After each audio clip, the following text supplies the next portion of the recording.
Hunz.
Hello.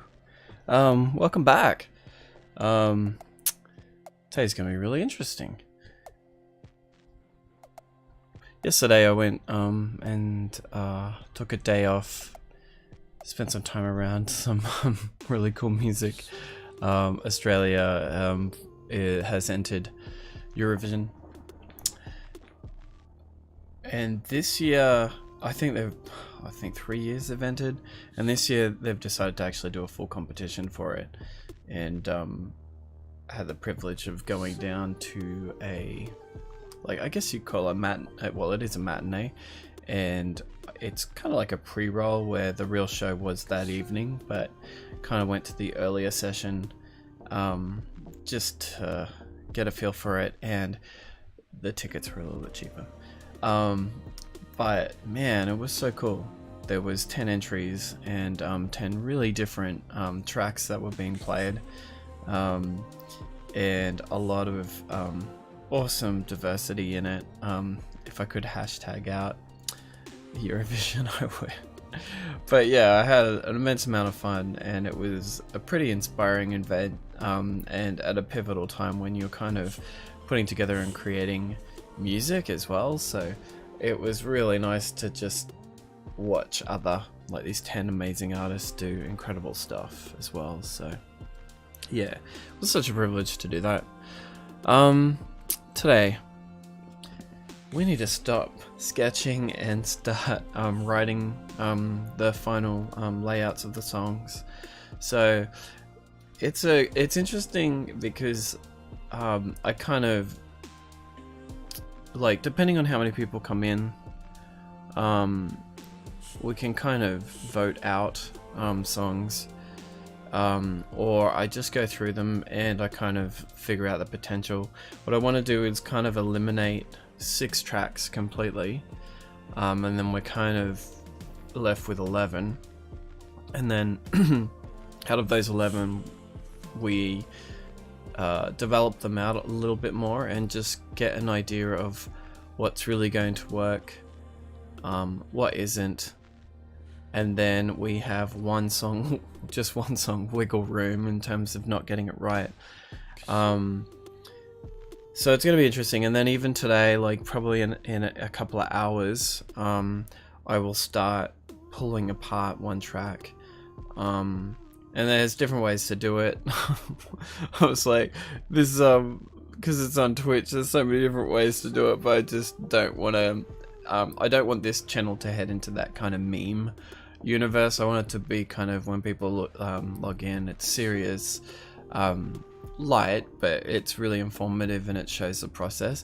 But what you could do is set it up on a wheel that you could spin, and where it lands, that's the song you're working on. But I think what I'll do instead is just go with a song that it feels right, and then as we move through the songs, you'll just get an understanding of where you fatigue out on a track, and because you have so many to work with, you kind of just move on, and then you revisit, and then you kind of move it from there. So after we've kind of gone through the songs, we'll I'll do another spiel about how I set that up. So right now, I've created a bit of distance between me listening to the songs and what we're about to do now. So in some cases, it'll be the first time I've heard them since. Some other freak things happen that usually when I wake up in the morning and a melody stuck in my head, I usually kind of listen to the song again and mark it and just say, oh, okay, if this was stuck in my head overnight, then I think that's a special song. So there's going to be moments like that, and there's other songs where, unfortunately, because I've had to prep a bit of material, they've been playing in the background, and I kind of got to hear one or two songs a little bit more on repeat to see if I like it. So I guess we'll figure it out from there. But what we'll do is I'll go into writing mode, and we'll pull up a song right away, have a listen to it. There's the only thing I'm kind of like weighing up is, do I listen to them through the speakers or headphones? And that is literally something only I think, I don't mind either way, but it's something that I think if chat, you want to just let me know if it's just affecting the way that you're hearing it, then I can just mute my speakers and we can listen to it in headphones. Those who are really into audio will just hear a light delay hit across everything. So when I listen back to the stream, I can hear it when the speakers are on and when they're off. So just let me know, and I will do that, and then I'll wear headphones for the rest of this as well. Do take a note, you are also impacting how hot it is. It's really hot. My hair is in what I like to call, well, it's in a man bun, and I make that face because I'm just like, ugh. But I was kind of growing my hair out because I was really sick of the short hair look, and so I just decided to grow it back out again. And then I'm figuring that out. But anyway, enjoy that. Enjoy the man bun. I don't know if you can see that. And know that your decision to make it run through speakers or not impacts my the heat in my ears. Alright, let's get started. We'll load up the first song we wrote on the first day. Oh, version 3 already. And let's have a listen to it. I will open this out, like if you do have strong feelings about it, you can kind of just say, I like this or I don't like this or whatever. I won't be offended either way. The whole point of doing this is to create that dialogue internally. And then we'll kind of take it from there. I can see how we go. Alright, I'm gonna press play and then we'll have a listen.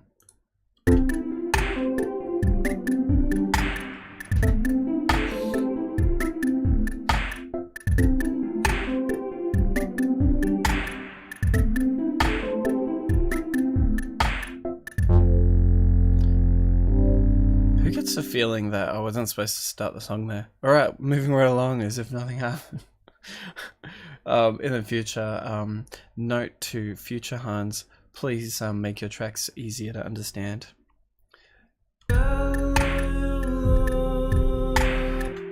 Okay, I think it's down here where verse is, and I've got the word explore up there. Like, even though I feel really organized, still making mistakes. Alright, let's go into this bit.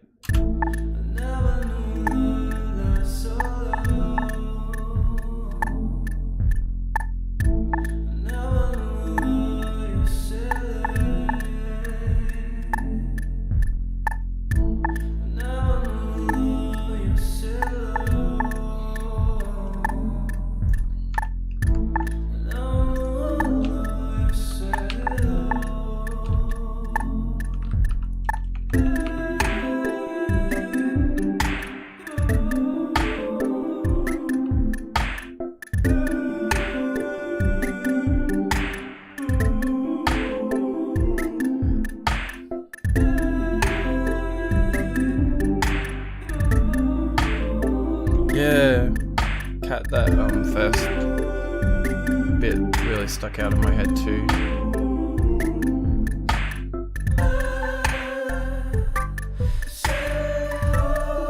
It's kind of an anthem kind of call out there. I'll just stick this on a loop.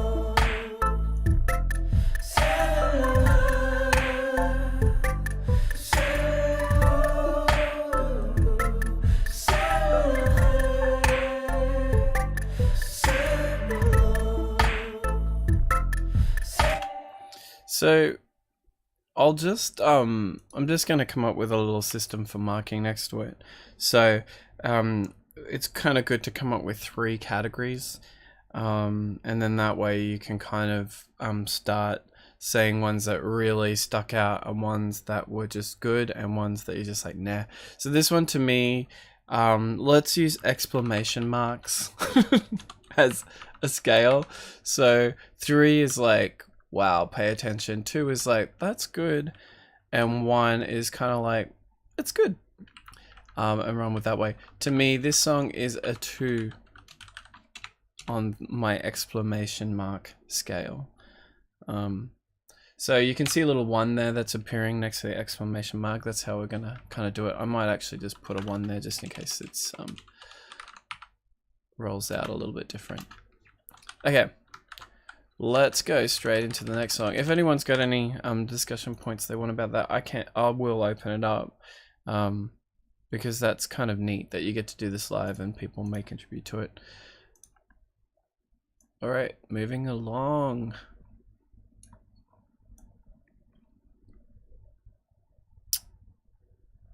Let's not save that. Let's go to song 2.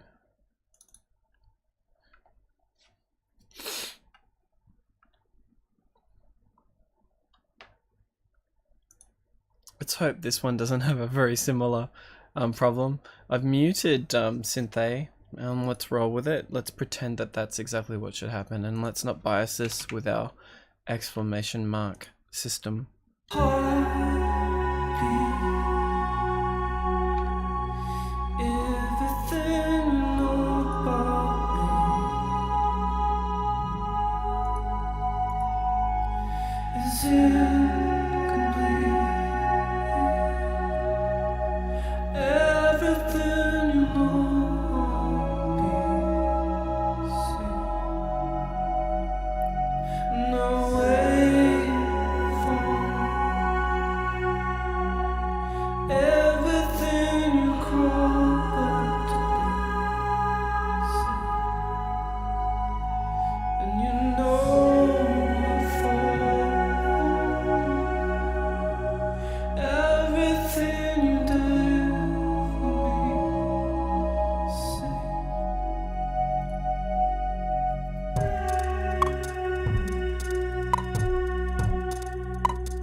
So when I was listening through to that, immediately I felt connected with that material in a nice way. I am going to unmute synth A and just see what kind of drove this whole thing. I think this was the one that was a really squeaky kind of synth that didn't make too much sense. It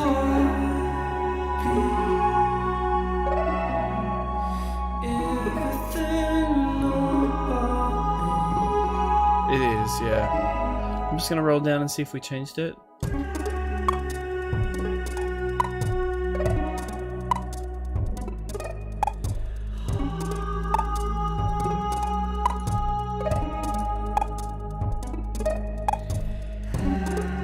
Just gonna mute the vocals now.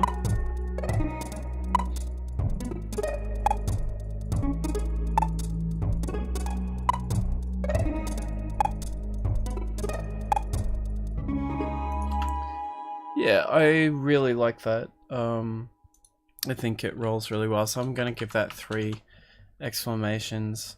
When we come back, we're gonna pull apart this structure a lot. I can already, yeah, going into it a bit vanilla has been pretty good. I'm gonna skip and go straight through to the next one. If anyone's got any other input, just throw it at me. Other than that, 3 exclamation marks. All right, song 3. This is the one, if I remember correctly, I didn't like at all, and I have it. And this is kind of a part of when you're doing this process. You can kind of you kind of get to gauge whether you're right or wrong about something, and I'm really fascinated with that. I always talk about how songs are about curating taste, and if people don't get what you like there's stuff that you can learn to kind of blend it or do it, or it's like you just become so vanilla you've got no style or there's nothing to it. So when I immediately don't like a song, I just will kind of move on. Interestingly enough, this song has probably had the most love online, like just randomly. Even I'll call my wife out. My wife was like, I like this song.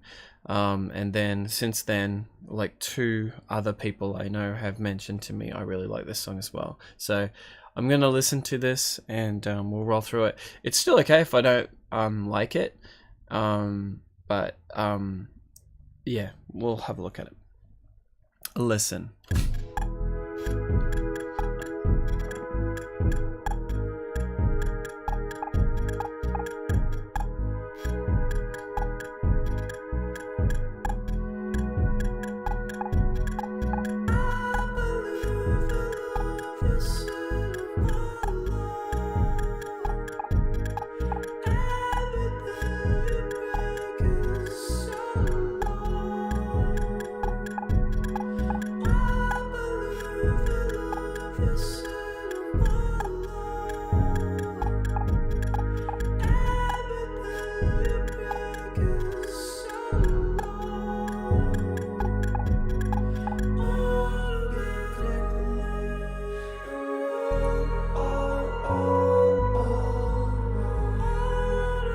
Alright, we'll turn that off. That's not supposed to be in there.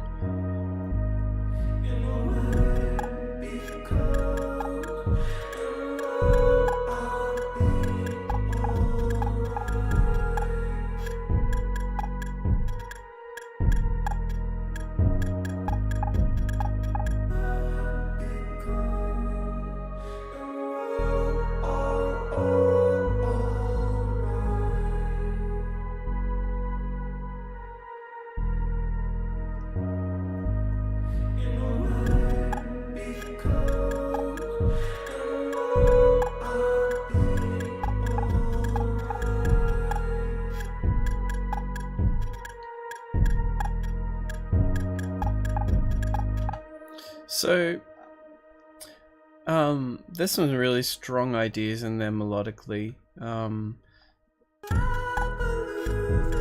Like, I really like the delivery and the way that kind of feels as we go into it, and then this feels like once it gets worked out a little bit more, it'll have a nice vibe about it. I'm immediately just going to give this 2 exclamation marks. It connects, but it doesn't connect as much as I really want it to. Alright, moving along. Song number 4.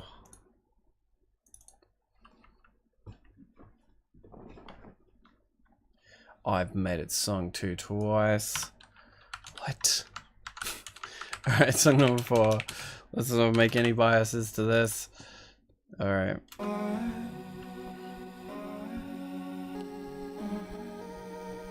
Everything comes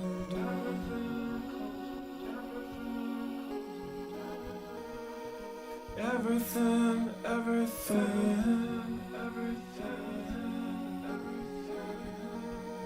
completely in the when you're daily.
Okay, so immediately listening back to this one, like, I really like this.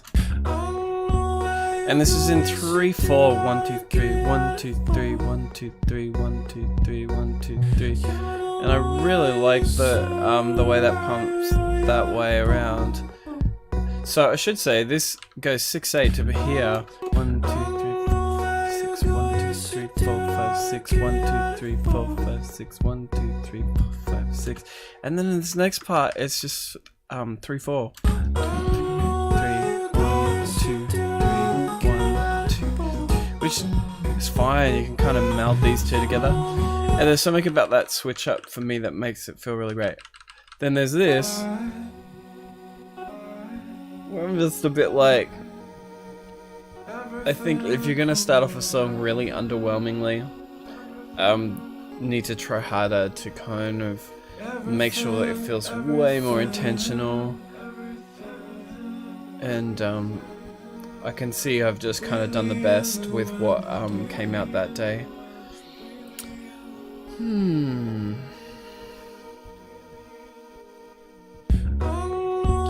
going to give this one 1.5,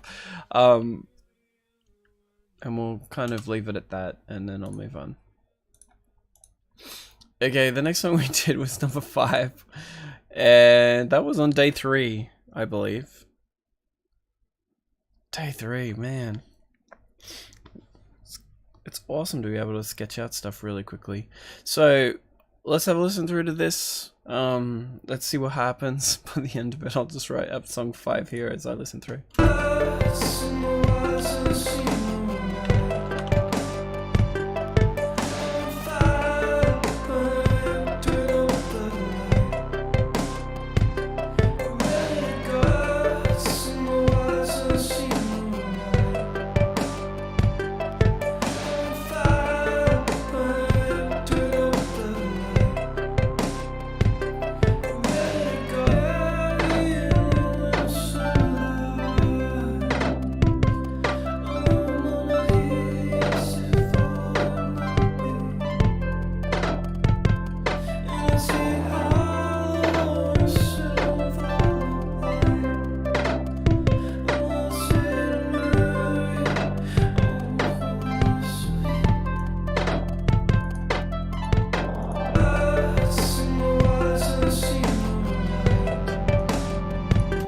So immediately I connect the urgency of the way the beginning part of that is delivered and everything. The melody feels really strong to me.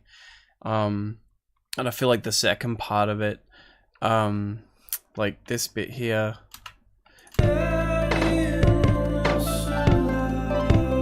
is if you're familiar with what I do in music, that feels really familiar to me. Like it feels like something I would put together. The switch up is big between like, you know, for me, where there's this strong delivered kind of anthematic line, and then all of a sudden it feels really reflective, and this here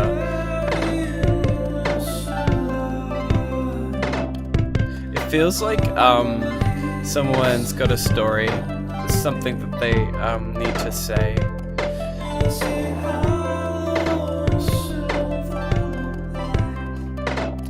And so I like this idea that these two ideas, and I'll play through this again.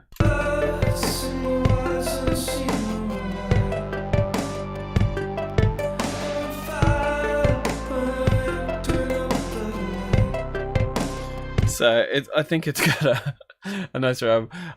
Cat was just like 3 exclamation marks. Yeah, I'm putting it in the same category. I think there's gonna be a lot of fun to be had with that song.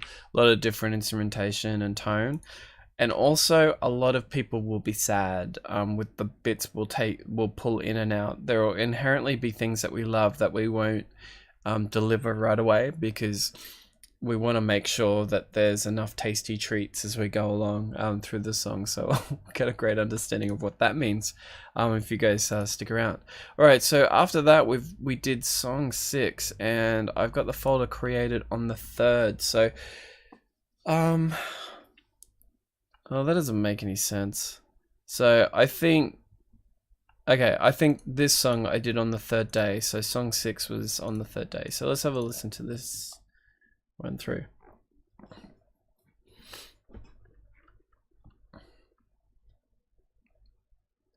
Oh, it's taking forever to load.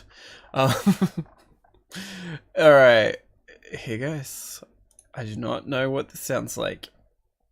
I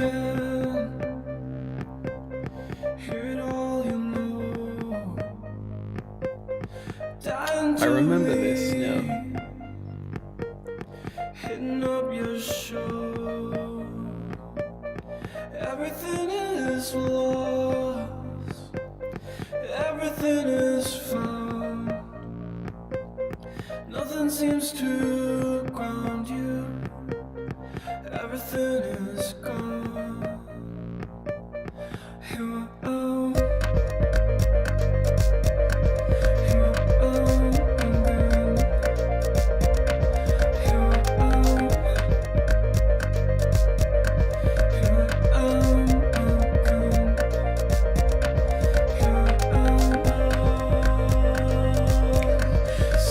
I know that just keeps repeating with the melody behind it.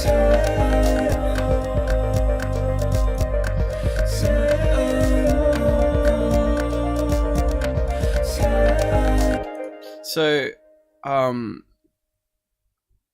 I like this song a lot. Right now it's trapped, especially when it breaks out. We'll talk about this idea when we produce a song more, but what you want to do is, and you can't control this, but you can do everything you can to help. But what we want to do is this, between this crossover between the moment the vocal says "here I am," I think we process that really heavily, and it's really kind of beautifully cut up, similar to what I did with a song called Sarah's Song. And we really control this, but then at this moment of this switchover, we want to keep this idea really forefront in our minds, that we want to create goosebumps, that there's such a change up that it's not expected that it might go that fast, or it might blend in this way. You're probably hearing my snares are really tight, so kind of part of putting this album together, I've already sonically just decided that these are kind of some of the rule sets to bring it together. And I think in a song like this, it'd be okay to break some of those rules, because there'll be 10 tracks in the album, and I think just breaking some of that might really help. But yeah, I'm giving that 3 exclamation marks. I just love this switch up. And I know what the song's about. Like, I know it has such a clear identity. So just this bit where it goes, and this kind of creepy start here, and it goes straight into this. I can hear harmonies with it. can hear bigger harmonies pulling out in here. Here I am again. Here I am. And I think at that point there, a post-chorus will kick in, change chord progressions out, and it kind of moves into this other bit. So there's something exciting about the energy in that. Maybe I should have done a star system, but exclamation marks feels like, I don't know if anyone's played Metal Gear Solid, but it just feels like that moment when you get discovered because you've been walking around in a box. I do that because I'm just like, a box moving around, of course she should be alerted, but apparently you can remain hidden. So it's reminding of that, and every time it happens all I can hear is the sound. Okay, so moving on to number 7. This is day 3, song idea 7. Let's have a listen to this.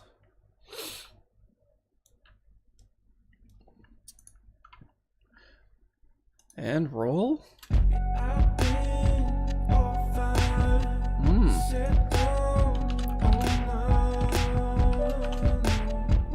It's kind of got a groove vibe about it.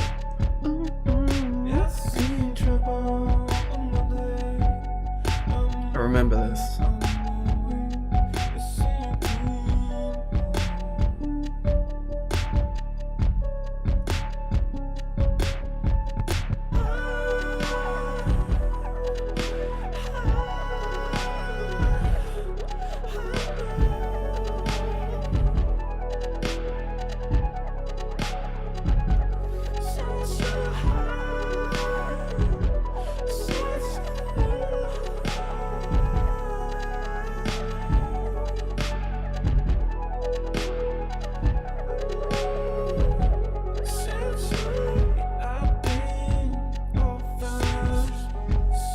Oh, nice. I remember doing that, and that little mistake in the end with that rolling in.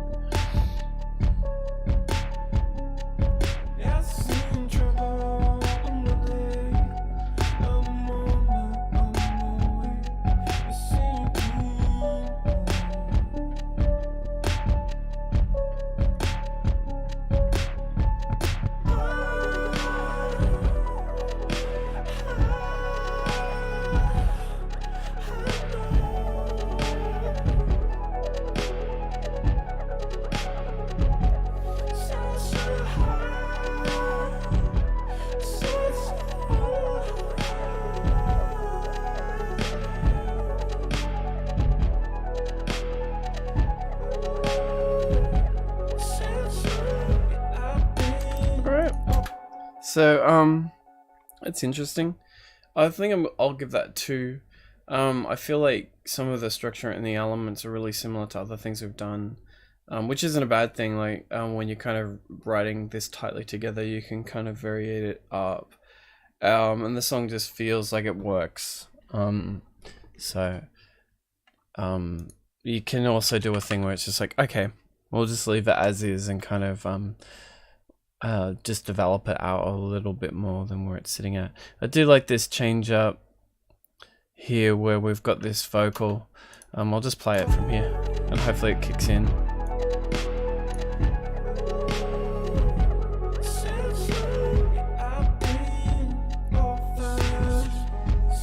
And that sit so high, sit so high, sit so high. So bringing some of that tone in around. It's kind of got this bluesy weird vibe, like modern thing going on here with it. It kind of feels really relaxed, and even saying the word I feel troubled in my days or something like that. It just feels really like that kind of soulful tone about it. So yeah, very interesting. Malcolm, thanks for joining. Good morning. Hope you're having something tasty to eat for breakfast. I had a kid's birthday party this morning. I had tasty treats, lots of cake. Song 8. Let's write this down and let's put this in. So just a recap. we're going through all of the songs, and I'm putting markers next to them to dwindle them down to 10, 11 tracks. 10 to 10, 11-ish tracks, and if it ends up being more or less, then we'll have to create a top order to work with them, and roll that way. So over the last 10 days, well, I took yesterday off. Over the last 9 days, there's 17 tracks, and now we're getting it low. So any input feedback, if you like stuff, I'm just using this exclamation system, so you don't have to put too much in there. You can write that in the channel, that or this, once the song's kind of wrapped up, and I'll get an idea if other people are into it too. All right, song 8.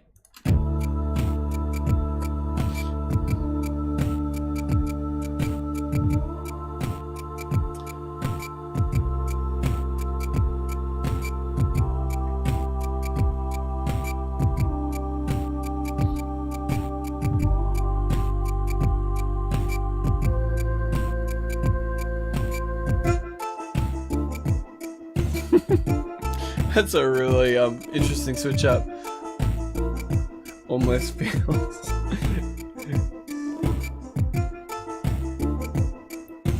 yeah, almost feels like it's like a Caribbean kind of tone, which I don't mind at all. Just have to own it. Oh, nice. I remember this. I'll never dream, I'll never see, I'll never see the heights. And then I think everything kicks back in.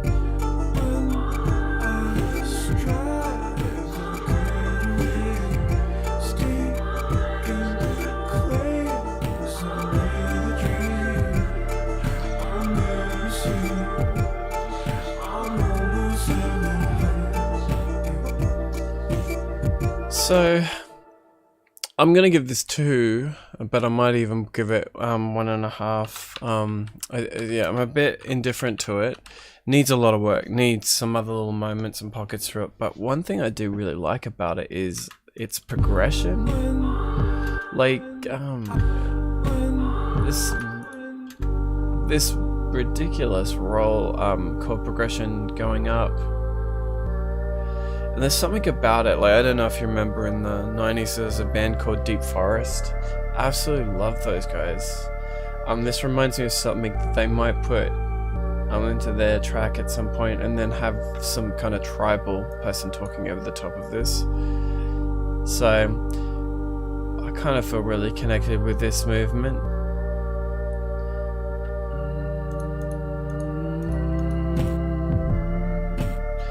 So yeah, and I do like the melody of that, but then this bit, it's super interesting, but it just, I don't know, I really have to own that if it's gonna happen, and some vocal has to go in there, and it cannot be a joke. It has to be like sitting there in such a way where it feels connected with everything, so that might take a while to solve. And this intro is kind of interesting, these sliding little melodies up here. The more I'm listening to it, the more it's growing on me.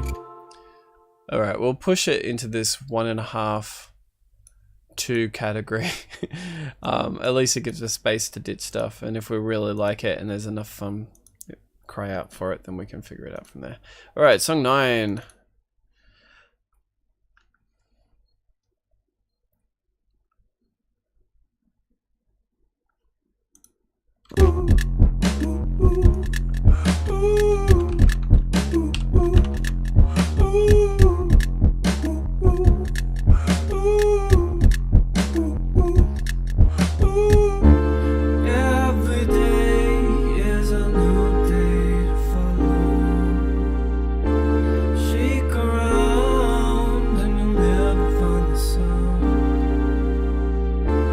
You reply, but you never find the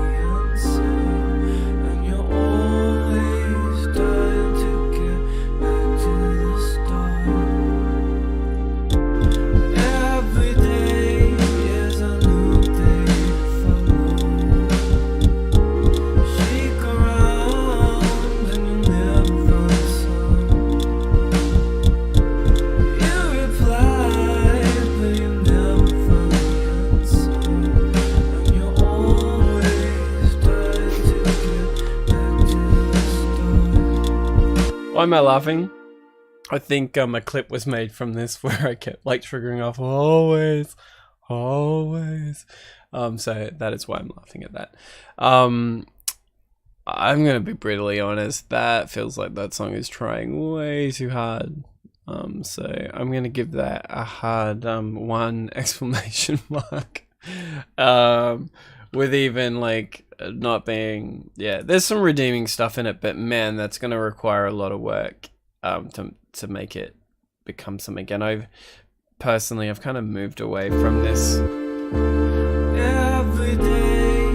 jazz tone, or I don't even know if you call it that. It's probably got other names. I think we just move on. I don't think I need to talk about it too much. Song 10.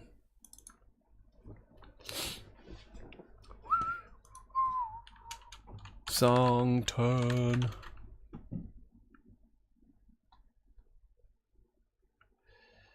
Okay, it looks like I've skipped this whole beginning section, so let's just roll straight into this area here.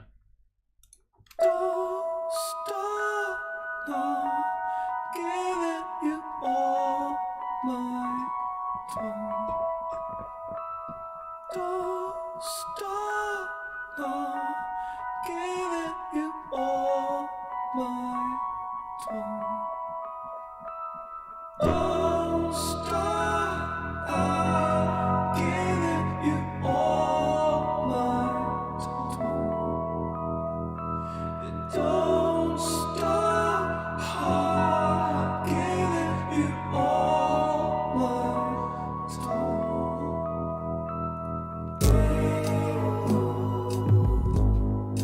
Everything's yours. Everything says so. Everything fine.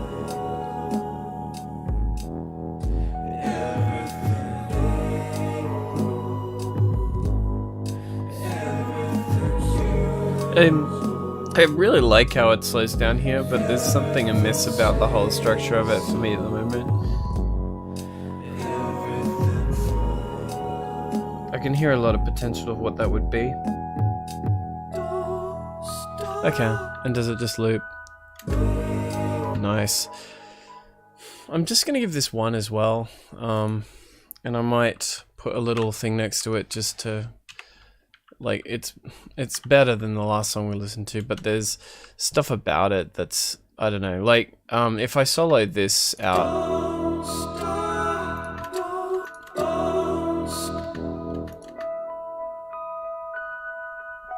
just this alone. Oh, Malcolm, thank you. There's something about this combination of notes that takes me back to Sigur Ros's earlier work. So I would be working a little bit harder to try and destroy it. And I think it's got a lot to do with the resolve and the sustenance out and stuff like that. So look, thank you for piping up, Malcolm. I'm going to give this 2. As you can kind of see, we've got 7 more songs to go. We've got to put together a series of that, and I'm happy to work really strong on what this is and what this identity is. It also has a there's another band, I've forgotten their name, so that's not a very interesting story. So I'll just skip that. But when I find some other references, we'll kind of pull that together as well. Sometimes it's really important to stay away from sounds like, and I've had it in the past where someone's like, oh, this song reminds me of this song, and I end up getting a bit frustrated because I can't I can't unhear that, and then I can't discover the little accidents that are running through it. So the other cool thing is someone Vetramiga gave me a part, a guitar part to put in over there, so that will be exciting, and something I did last time. Another friend of mine gave me a guitar part. Alright, song 11. Song 10, Saved by Malcolm.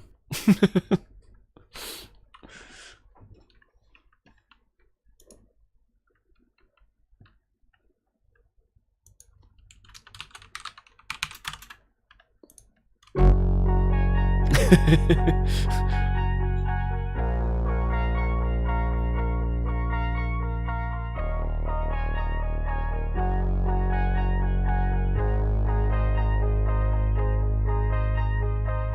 to remember the way that you run into. Didn't expect that vocal line. You know it's hard as even. What's it be? Oh, look at how it should be. And when you get there, you know it's deep. And everything emotional. Oh, and heartbeats if it. Everything you know is gonna be right. And when we meet, I'll get there for you. Everything you know, everything you be. Oh, that's not great, that vocal.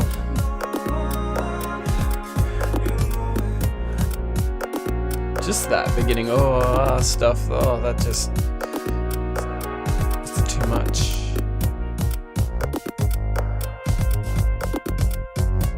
Actually, apart from all of that stuff, I actually don't mind what this is doing. There's something so interesting about, I'll just mute the vocal.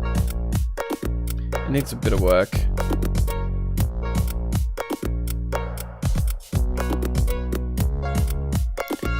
That is, reminds me of that kind of PC popcorn music.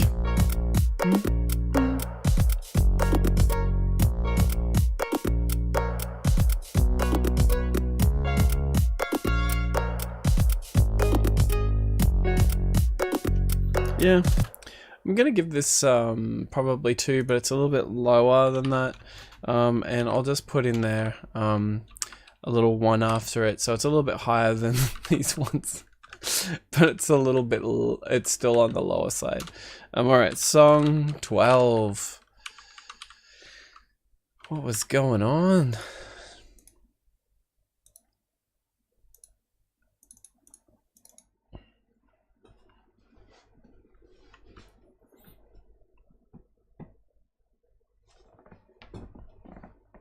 Come on, song 12. I think we start down here. Okay. I remember this.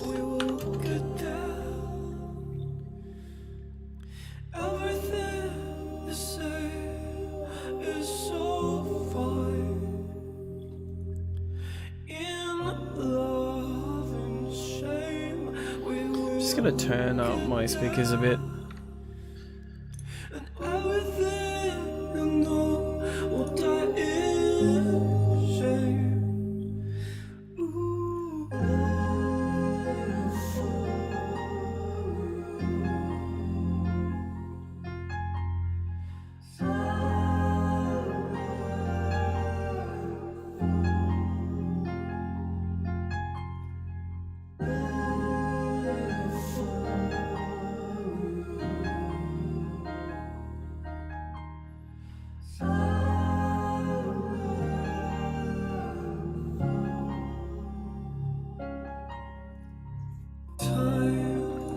So I don't mind that. It's when you're thinking about song 10 and you're thinking about song 12, I feel like they might occupy a very similar space. And that's not a bad thing. This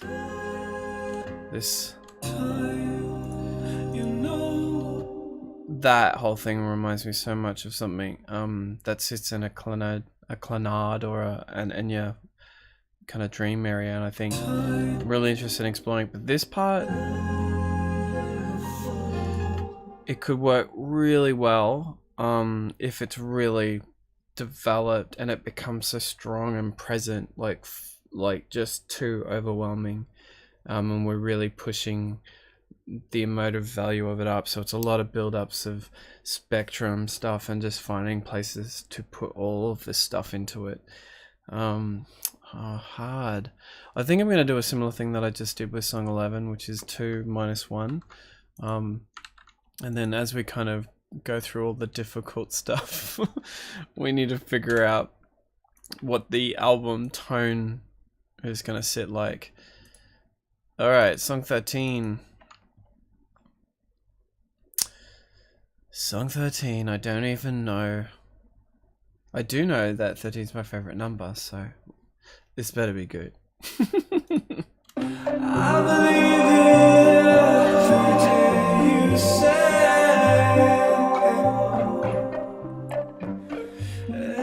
You can't leave the wrong number where you would be.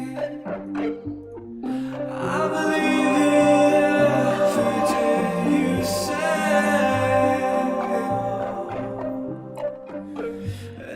You can't leave the wrong number where you would be. Oh, you straighter and fall. I you small. Oh, you straighter and fall. I you small.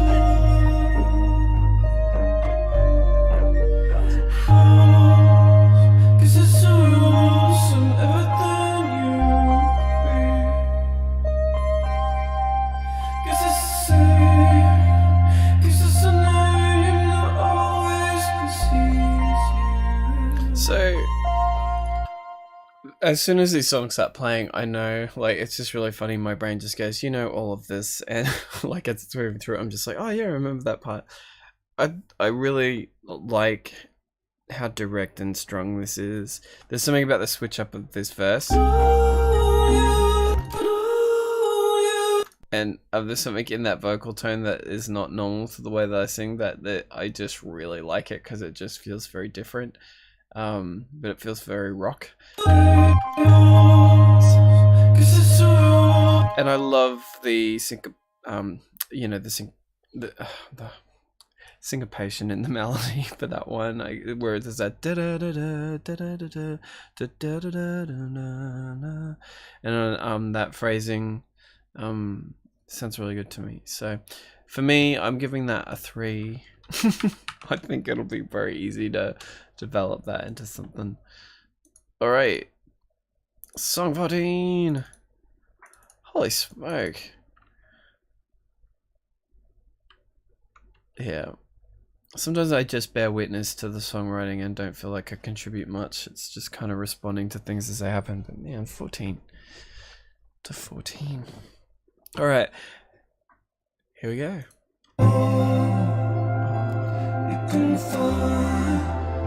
I already immediately love this.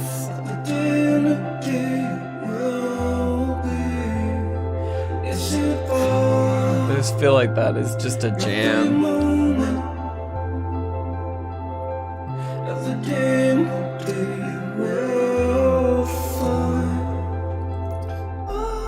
And then I don't know how I feel about that vocal there, but that's what songwriting's about.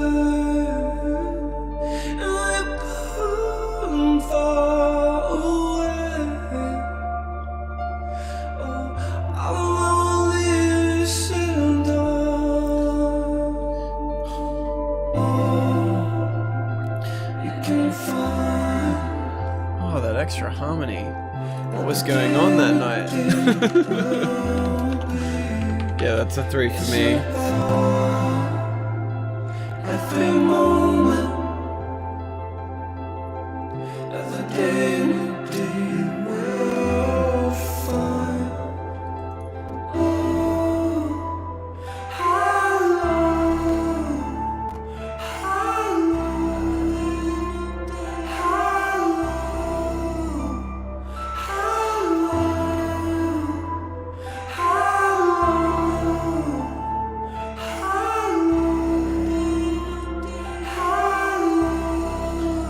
don't know how I feel about that, but it's interesting. It definitely starts breaking it up a lot more.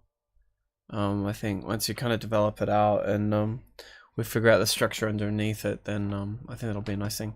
Nice. It was clicking during that audio, which means the CPU is stuttering, which is something I'll have to figure out at a later date. It said everything was writing pretty low, and excuse me. Oh. From all tests, that can sit up to about 50% before it starts bogging the machine down. And don't forget, I'm running streaming software. So anyway, we'll get to the bottom of it. All right, song 15. What's going on with you? Oh, it looks like I put some effort into starting the song at least. Some of them just start right away. And this one, it looks like I actually put some time and effort to bring in some beginning vocal parts. Oh yeah, this one.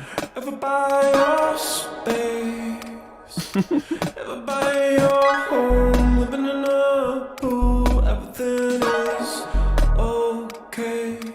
Ever buy your home? Ever buy your home? Ever buy your pool?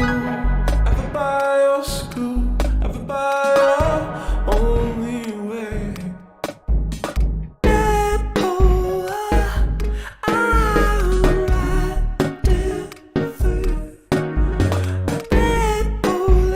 Thank you, Malcolm.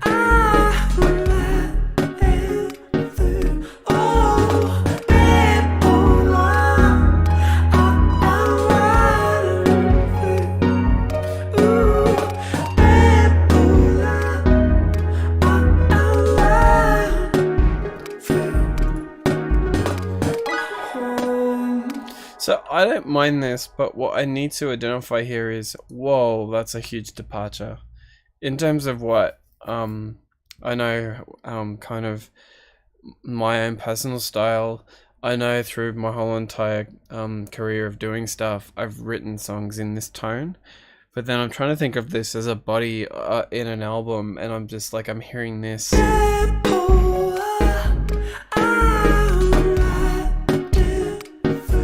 And I love it. And then I'm like, the rest of the stuff that we've kind of chosen out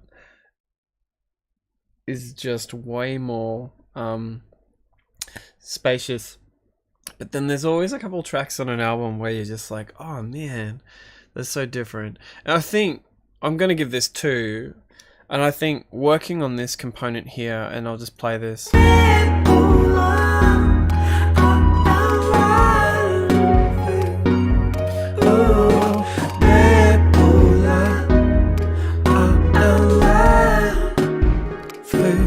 So I reckon that harmony spread that's happening through there is one of the things that we can connect back with everything. And then the other is just this bit.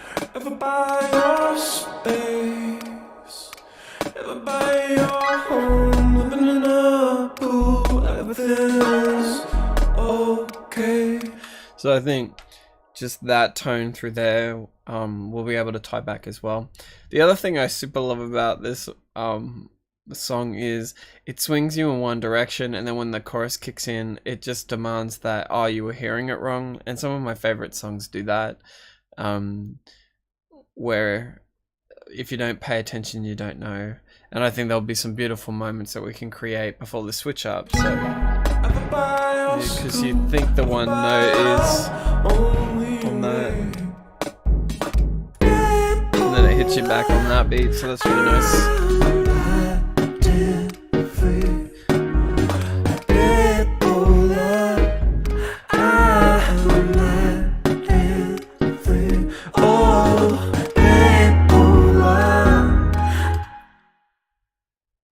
Stan, thank you so much.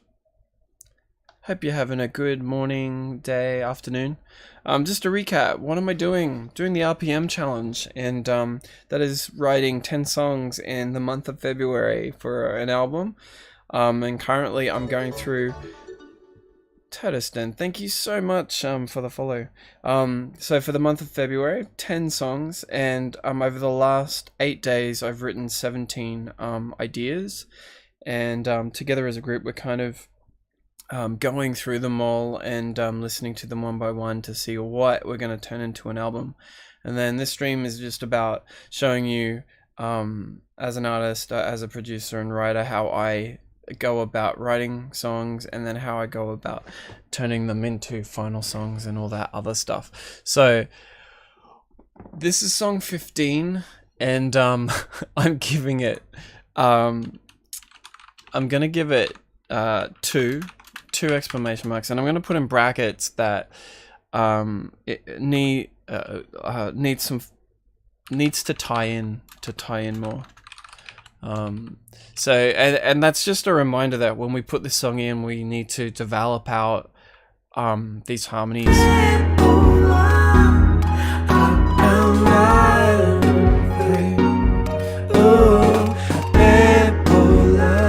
So all of that stuff, and then making sure these vocals sit in there too. Ahi, thank you so much for the follow. Appreciate it.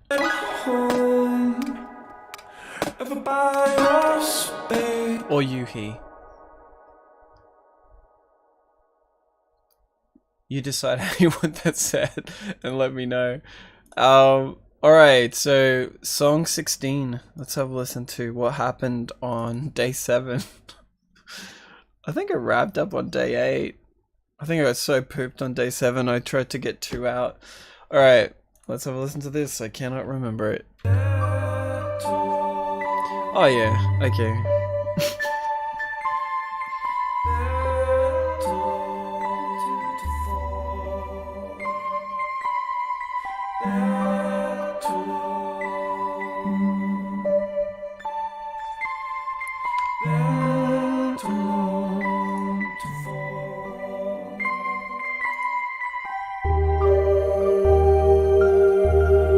Oh, nice movement.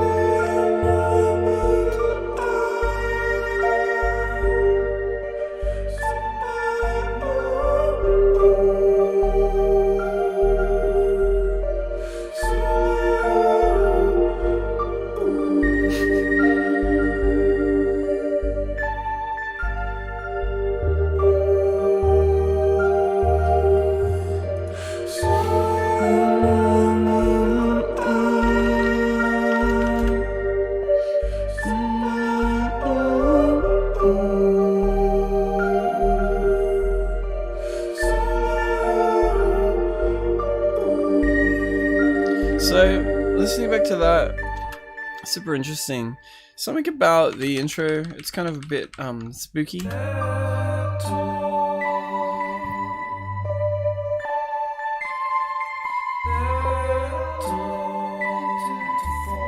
It's real strange because what we're kind of doing there is messing with the major and the minor in the one key, and it's just causing a lot of beautiful interruptions as we kind of move through that. So I do enjoy that. There's a band ages back that I used to listen to. They're a British band. I need to find out names. It's another one of those. Good story, man. But anyway, it kind of reminds me of some in a tone of what they would do, and it's not Radiohead. It's a different band. But then this other part here, if I'm being brutally honest,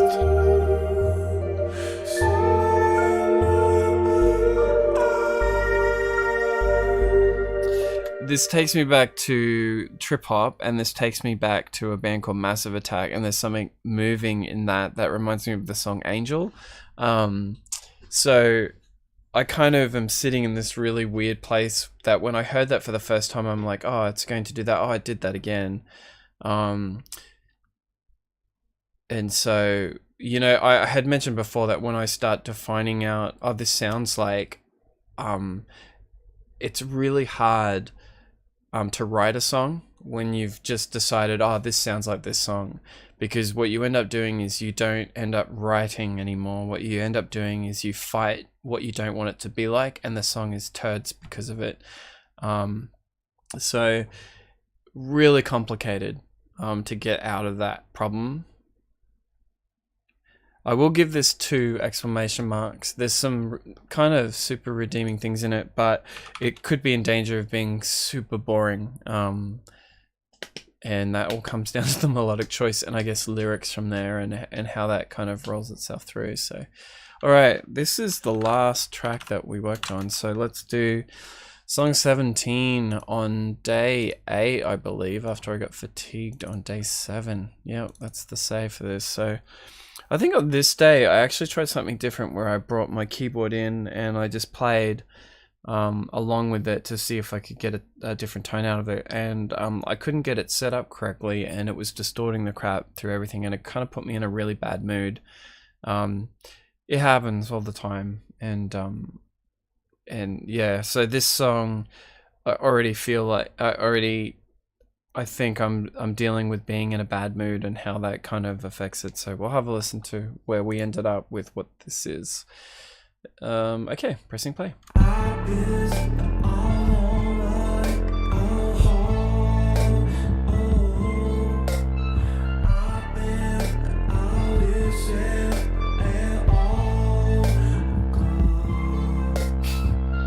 Super interesting. Love the pausing in the vocal lines. It's really different.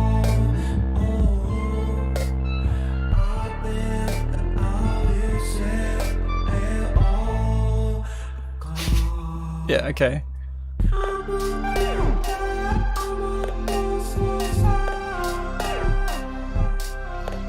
Yeah, nice little manipulations in the vocal. I really like the distortion over the tone of it.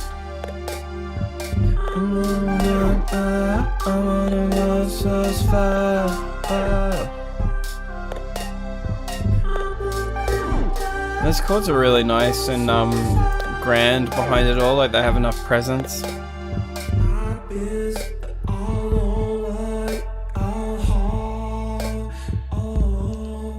So I reckon it just repeats from there. I don't mind that at all. I think I'm going to give that 2 as well. I think it kind of fits in a category that when I wrote on song 15 needs more tie-in. One of these songs could kind of break it apart a little bit more. But then this chorus, like this here. I think that needs to be sung in a full voice. And that's going to be really interesting because I don't even know if I can hit that. I wanna rock fire. So I can just hit it, and it's going to be one of those ones where I'll have to do a lot of warming up to get to that performance. But I reckon if that's sung in a full voice and not in a in the but maybe playing with that softness and that hardness is really gonna bring that to light. Yeah, it'll be something that is going to be fun to kind of play with.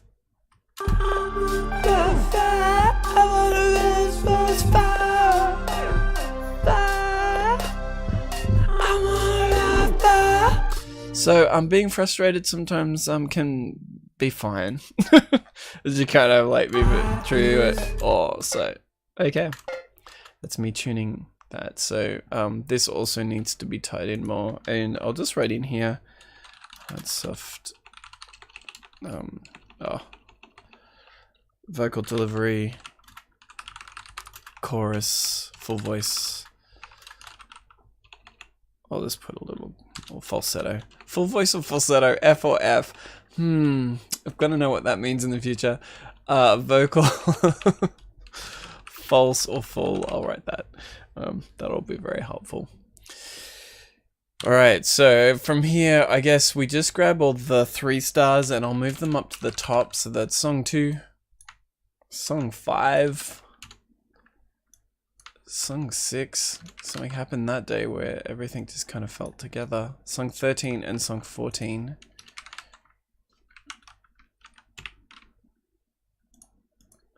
If you want to get a catch up on these songs too, they're all sitting on my SoundCloud.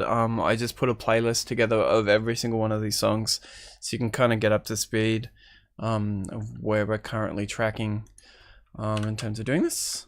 So we're hoping to get 10 songs down pat. So that's a solid 5 songs that I've got out through that. Now, I will say this: I've a couple of my other amazing friends and songwriters and stuff like that have kind of offered some beautiful advice, and these guys, these people have been involved with creating some amazing amazing artists through Australia. So that's ranging from I won't mention names, let's not do that. They just write really well and I super respect them. I'm just going to look at some of their liner notes. In song 2 there was like could be amazing, loads of feels already. Song 3, which we've got 2 stars on, the melody is really classic and inherently strong, but maybe the chords don't let it come across like they are yet. Almost feels like the chords are downplaying the strength of the melody too much. So that's a really super polite way of saying what you've sung is really strong. The chords are terrible. So please work harder at bringing those, bringing the chords to honor what the vocals are doing. So I do want to raise song 3 up out of here. Song 5, they skipped completely over song 4. Song 5, they were like, this is classically what I do, but it works so well like it always does. So I will raise, we already put song 5 up there, so that's good news. Then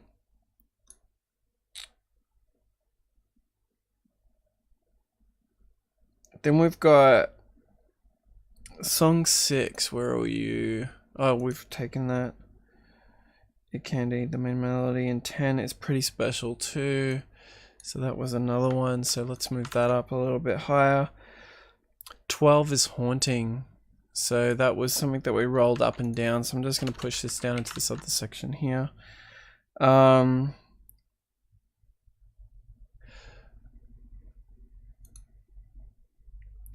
Song 14, the verse kills me, but maybe change melody. The chorus melody doesn't quite live up to what the verse suggests, and I agree. Like there's a really big gap between that for those ones. Okay. Song 15 was another one that was in a list. Okay, we're getting there. We're getting it dwindled down. And then song 9 was another one. Someone's like, it's tasty. That intro section has to come back again and again. Song 9. I'm just going to load up song 9 and I'll have a listen to this. I don't know. I cannot remember it. The intro section needs to come back again.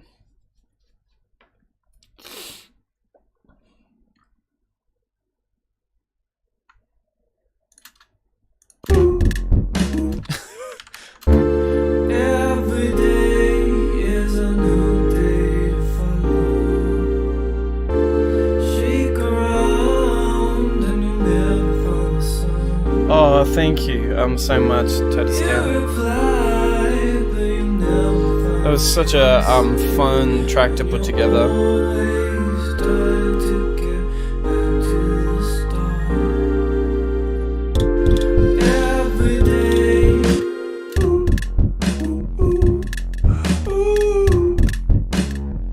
And I guess this groove is just really nice in there. But what I think is being presented here can be presented in other tracks, because I haven't really worked on much of the stuff, but there's something about, for me, there's something about the way that this works together that I don't find very inspiring at this point. This... Every day is a new day to follow. I think if I was to do this, it would be kind of a B-side and not on this album, because it just feels like it's not going to belong at all. So sorry if you really like it. There may be hope in the future where I release it. Oh. Song 15, you disappeared. No. What was that? I think we put that up pretty high.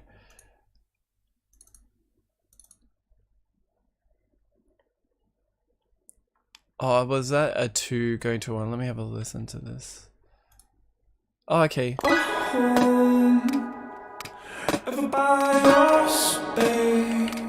Yeah, this is definitely...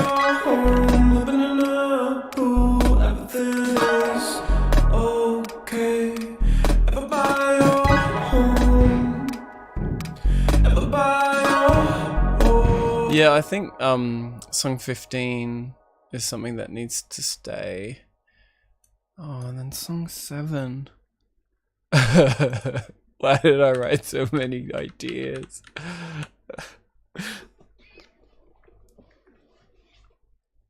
And song 15 definitely had this, but work hard on smoothing over, so into the sections. Then we've got this one we kind of pushed down, so let's just move that one down. But song 7 was something that I gave 2. Let's have a listen to song 7. What song is that?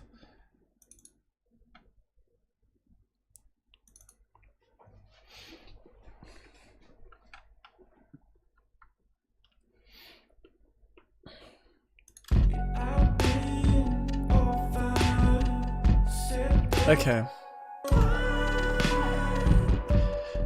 Okay, so song 7, I feel like another song did it better. So I reckon I might just lower that down. I think it's a fine song and all that, but I just think we can move on from that. Song 15 definitely. Song 1, 2, really? Really? Was it just because it was the first song? Oh no, did you just see that? I dragged a whole directory out. Oh, that's such a noob mistake. And it's 15 again. Song 7, no. I know. It's hard work.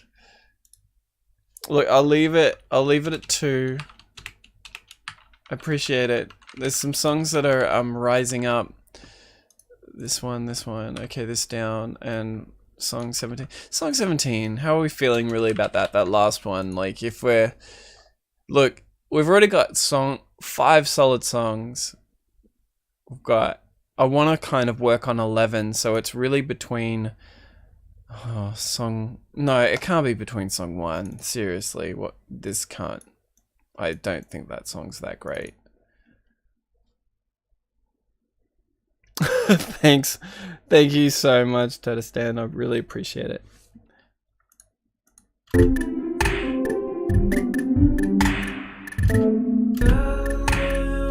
Okay, we're here.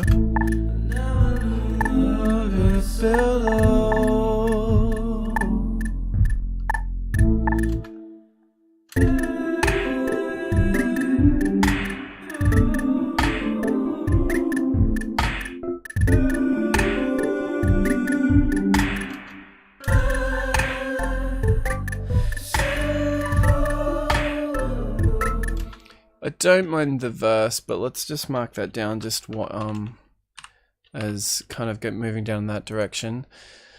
Song 7. Oh man. Okay, and then we've got song 17. Song 17 and then song 16, and then we've got... I reckon let's never listen to these 5. Just don't listen to them. Are you ready? Gone. Never existed. Done. Kind of have to move on. So we've got song 1, 7, 16 and 17, and I'm trying to get it down to 11.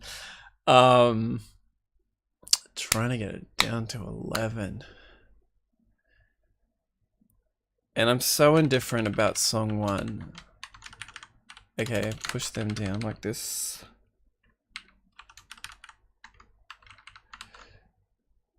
There we go. We've got our top 11 plus song 1 as like what I would call just being lazy on the side.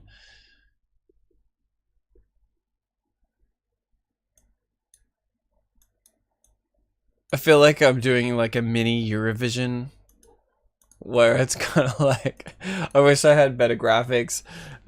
If the stream was like amped and it was like 200 plus people watching it, I think I'd put the time and energy into making it Eurovision. kind of setup. But for now, we've got Notepad and we've got copy and paste and delete. So that is what we're doing. And there is no regrets from this point onwards. Sure, you can have some regrets if you want. I should be like, song 4 was Netherlands. Oh, I can say that. I come from Dutch parents.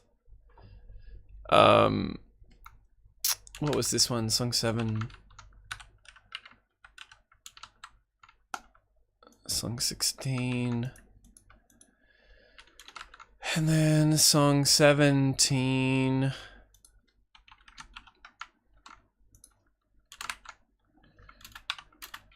And then song 1 is what I would just call like this hangers on, that I do love this part of it.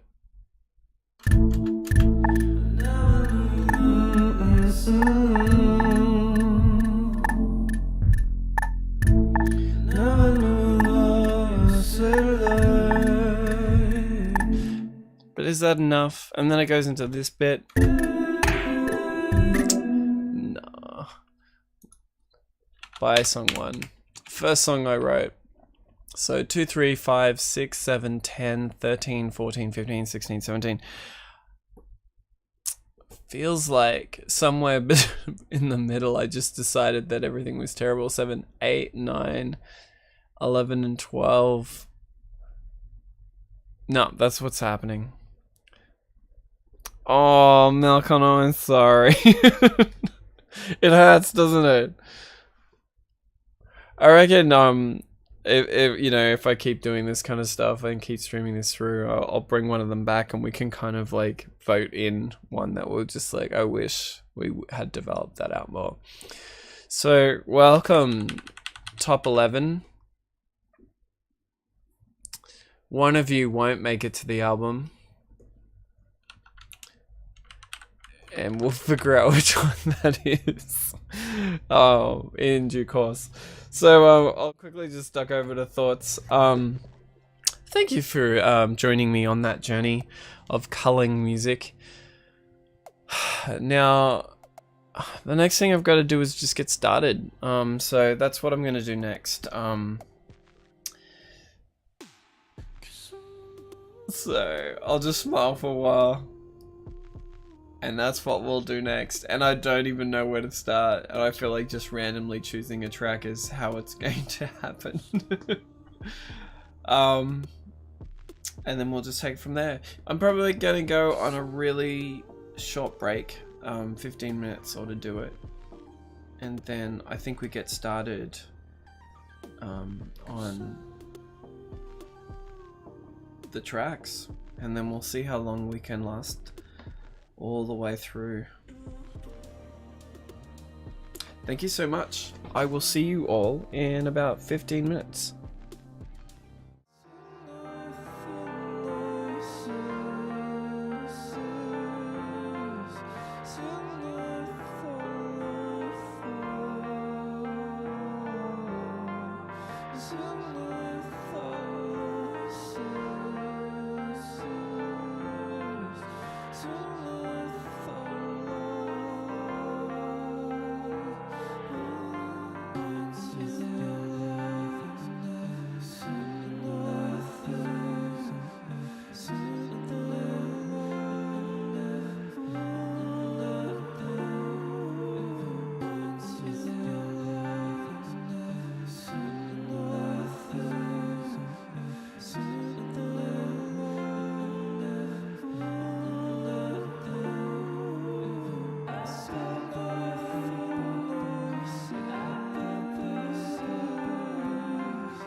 Nothing.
Hello? Oh no. Did that thing where, are you ready? I didn't put the lights on. And why? Because it's very hot today. Thank you for asking. So, if you weren't here in the earlier stream, we dwindled down the 17 songs that I wrote to 11. And we only need to do 10, but we're going to do 11 just in case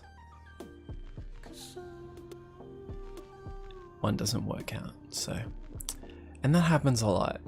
You'll just work really hard on a song and it'll turn around and be like, no, I'm not going to come together for you, but thank you for trying. So, what I will do, I will be pausing later on, I'll be streaming again maybe at around 7:30 or 8 o'clock here, but there'll be a bit of a gap between this so I can have dinner and do that. But what I was going to say is I'll put together a playlist of our new final top 11, and that will be on SoundCloud so that you can kind of look through it and make sure that that's nice. Alright, well, now we just get started, and this is the part where I have no idea. No, I know what I'm doing, but I just don't know what song to choose. And I feel like I should just randomly choose one. Does anyone want to throw a number out, chat? Just type in a number and let's get started.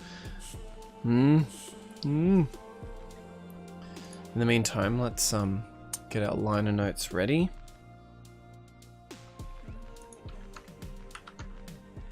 Cool. I'll leave these up so that you can pick that through. Don't be shy. Don't all speak at once. There's only a few of you. One of them has a number pad. Oh, number 6 it is then. Let's do it. Thank you, Kat. Right, let's head into writing mode and let's get started and let's go through this next lot of things.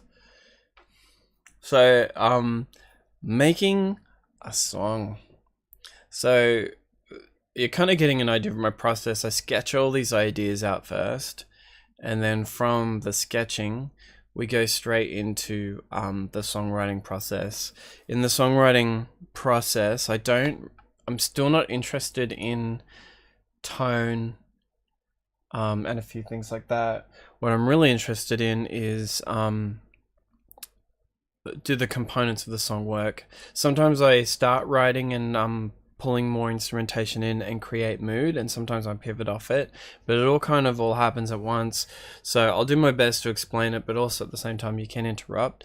There might be points where I pause chat and stuff like that so that I can really focus on what I'm doing, and then I'll be really clear about what I'm doing and when I'm going to that. So let's have a listen through to song 6.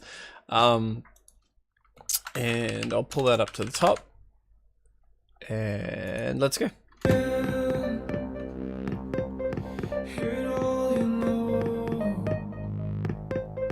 Dying to leave, hitting up your show.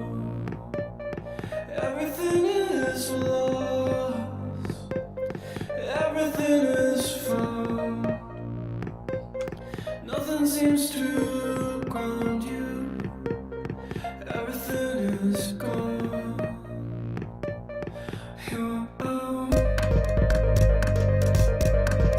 You're out again. You're out. Okay. You're out again. You're out now. Say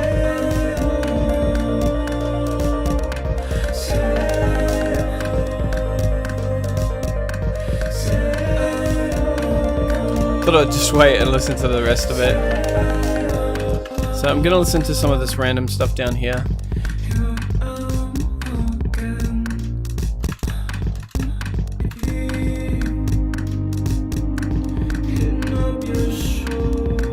Okay. Alright, so I think we've got a nice kind of build up of things going on. One thing I'm really conscious of is if you look in the top right hand corner, so just follow my mouse, we've got this thing up here called CPU usage. And from my tests, I've only been able to hit 50%. And look at this number when I press play.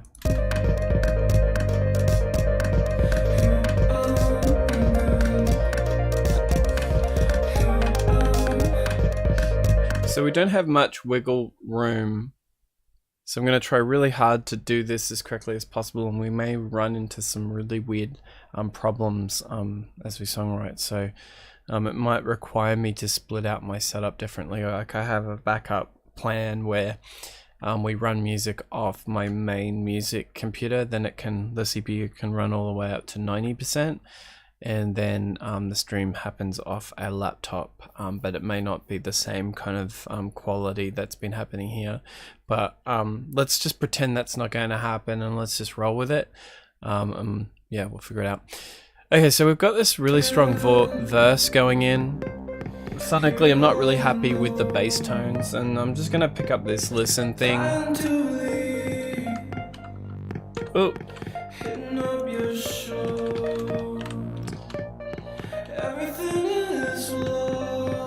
I'm gonna mute the vocals, not really interested at the moment, just listening to the back of it.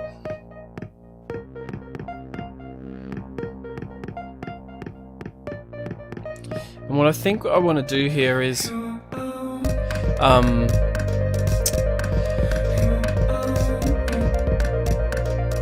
is explore this part here. The only way I'm going to do to be able to do that is to do some vocal harmonies with this take that we've got here.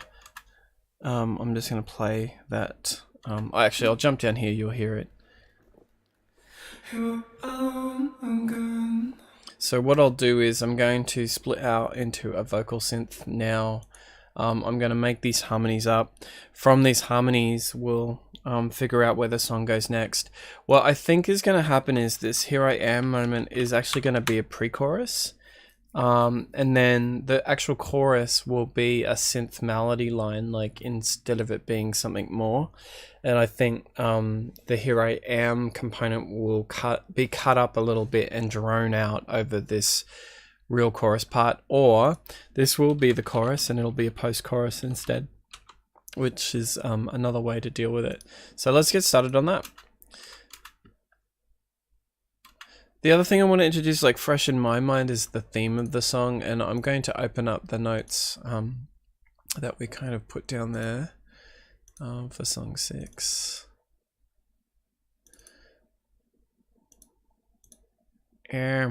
I don't know why that's there, but let's just roll with it. It's great. Fix the creepy beeps, vocal melody, develop out the second, develop out another melody and drive everything into that. So this is the idea of a post-chorus. So I thought I came at that fresh, but it's funny, keep listening back to it. I'm just reaffirming stuff I've already written down. Self-confidence, the harmonies might start feeling really trapping and not pleasant. So I know what that refers to. So if we go back to these lyrics here, I know that this song is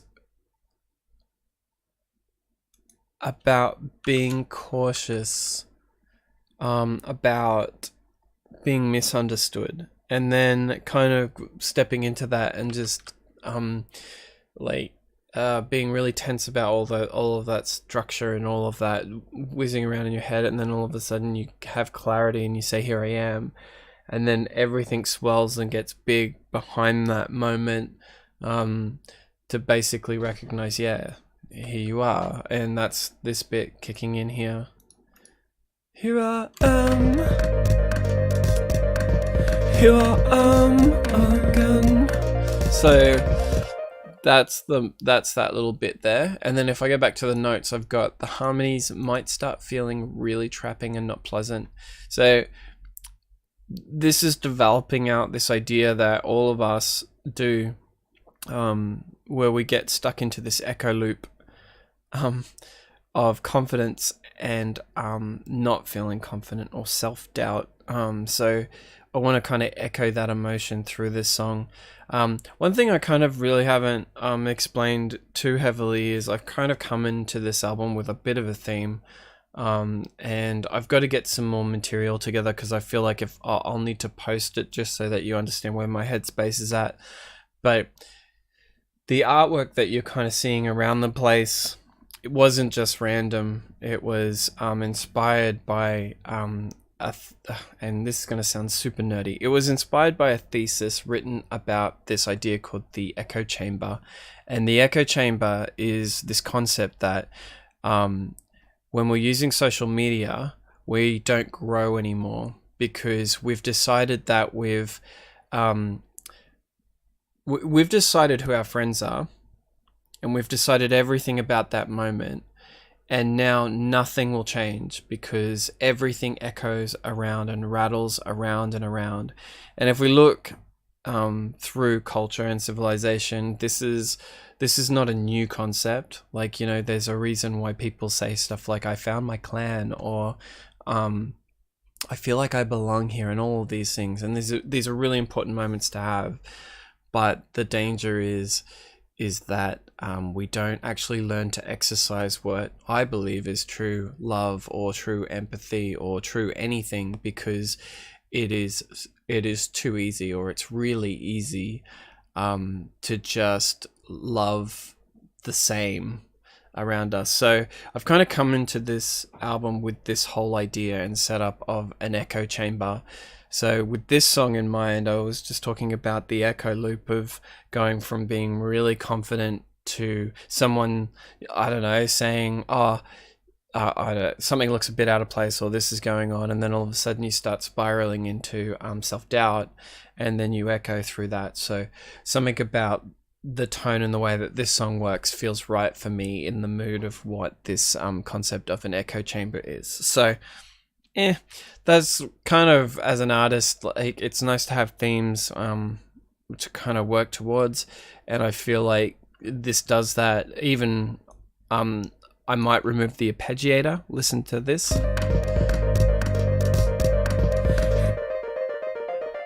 But that does create, of course, that whole idea of echoing and spiraling and the chamber and all that other stuff in a really audible way, like something that you can really hear. I should point to that here. So yeah, that's kind of where all this is going. Let's build up these harmonies.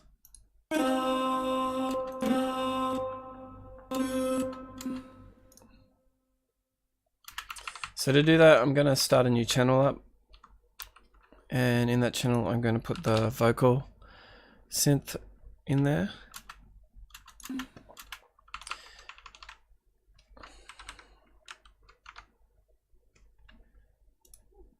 I'm going to name these a bit better. We'll call this main vocal, and then this one, let's change that to background. Vocal needs to be in there too.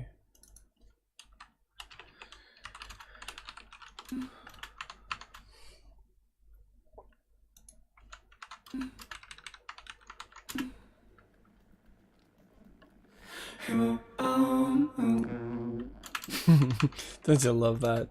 I just need to set this up correctly so that we can trigger it off with notes instead. So just go to the auto mode, go to MIDI, press accept, and then we roll down to a new instrument. Add one down the bottom here because it kind of runs out sometimes. And then we find the instrument back here into these plugins, and then we open this up, and there it is there. This is a way for us directly to affect that. If I double click on this, the VST will appear in there. Turn off the coder, go straight to Polyvox, and we'll head back. We need to trigger off the vocal, and this is going to be super complicated, just by nature of where it's cutting in and out. So I'll just have to jump around the track a bit to find out where that is.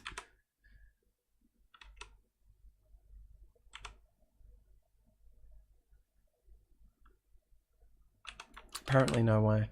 I'll turn on this other vocal.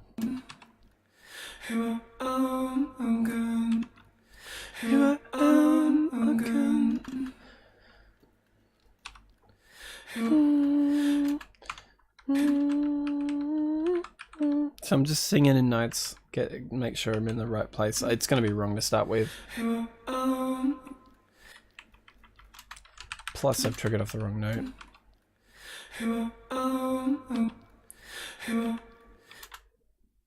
It's too high.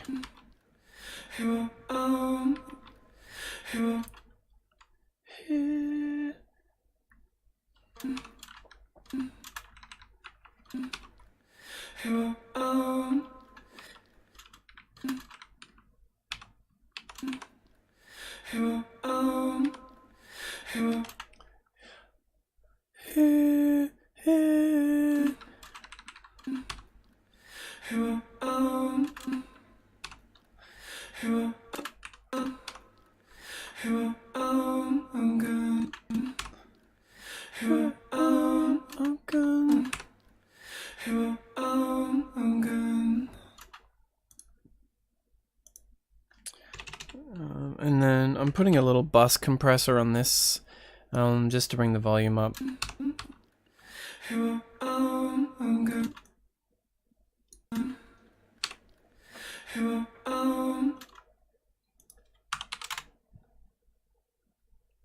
We'll get that ratio pretty high. I'll put it up to 5, and then we'll crank this up.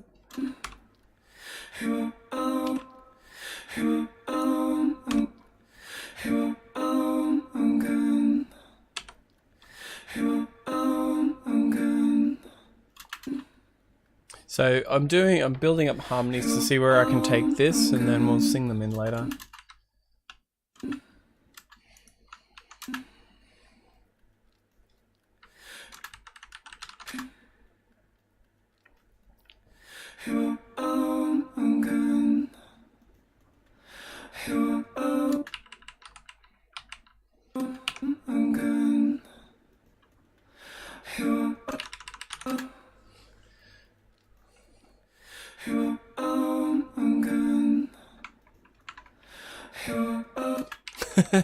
I do love that I went up the octave actually.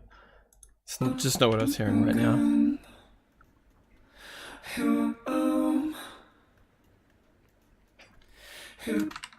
And I'll just copy and paste this over again. I think we're in the right place with it.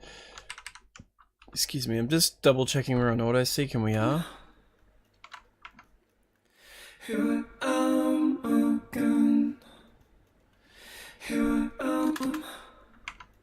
And I hear more notes. Here. I think it might be F. Oh, I'm on the wrong instrument.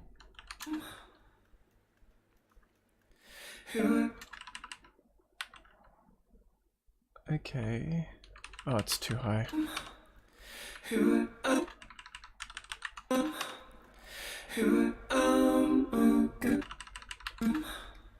We'll bring that up and down.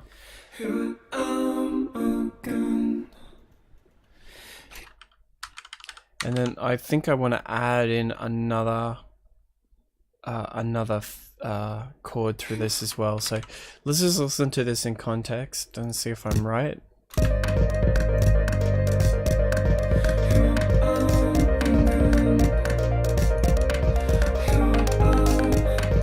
Build up now into the other chord.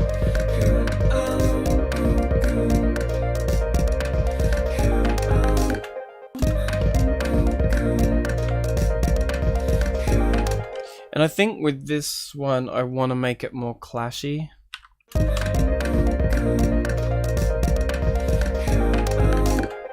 So just not resolving that chord out.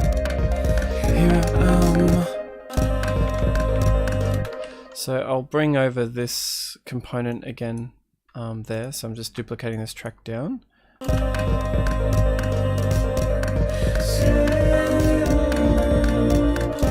I'm going to add another note in now. I'm going to get rid of this background vocal. Not completely, but just for now. And then I think this might be good with an A there. Now I just need a solo to make sure I'm right.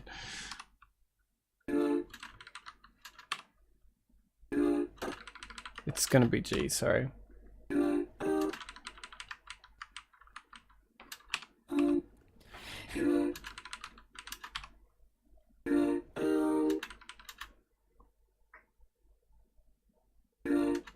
And the compressor is absolutely decimating this because we're getting more volume.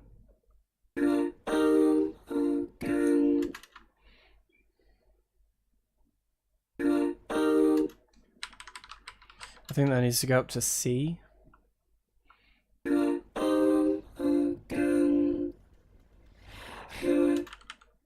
And then I want that to hold, and we'll go to D on the end of that.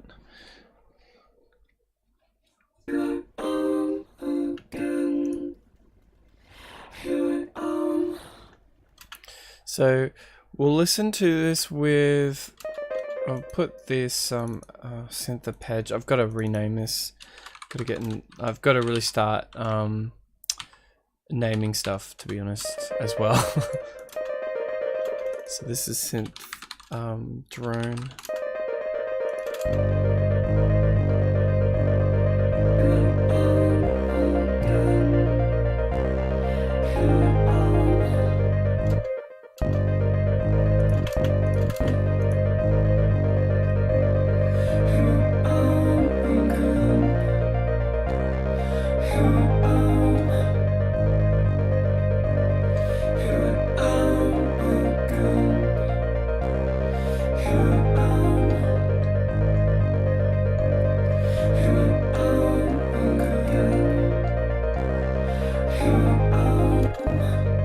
So what we've got here, we haven't re-triggered off the vocal, so it's not lining up, but it will now.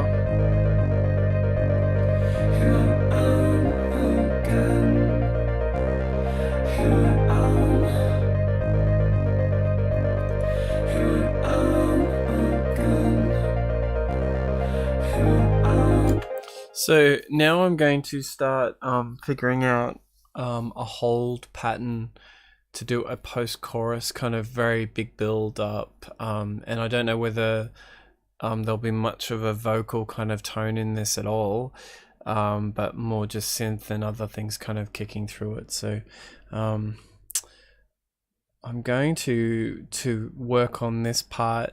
We're going to duplicate out. So first of all, we've done a really slow build up, and I think the build up needs to be truncated to be much smaller, but I'm going to pretend that's not the case for now. I'm going to drag this last one that we worked on right up to the top here. I've just duplicated it, and then I'm going to just use the synth drone.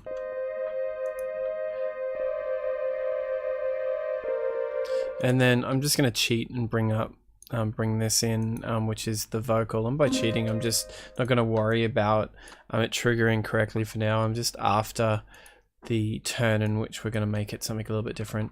Then the next thing I'm going to do is just duplicate out another pattern again of the same thing. So I'm going to drag this up and put it there.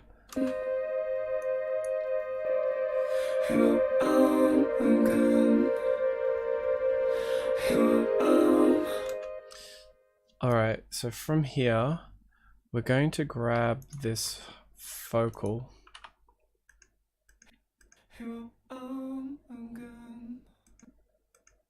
And I'm going to cut it up.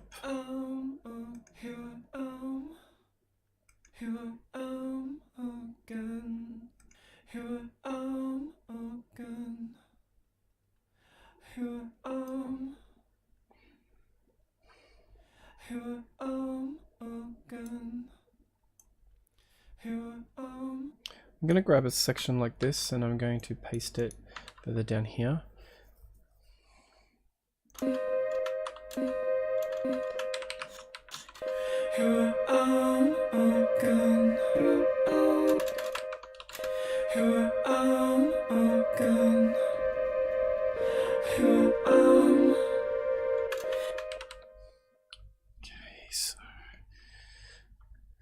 Now what I'm going to do next is I'm just going to experiment around with a bunch of things. Like, part of this process is not knowing what's going to work well together, but what I'm hoping to do is come up with an idea that could remain in the same chordal structure, bass line and everything, but just slowly become something that goes into this harmonies, might start feeling really trapping and not pleasant kind of statement. So that's where I'm going to head with this. I've got some ideas in my head about how I'm going to do that. But part of this is just figuring it out as we go along.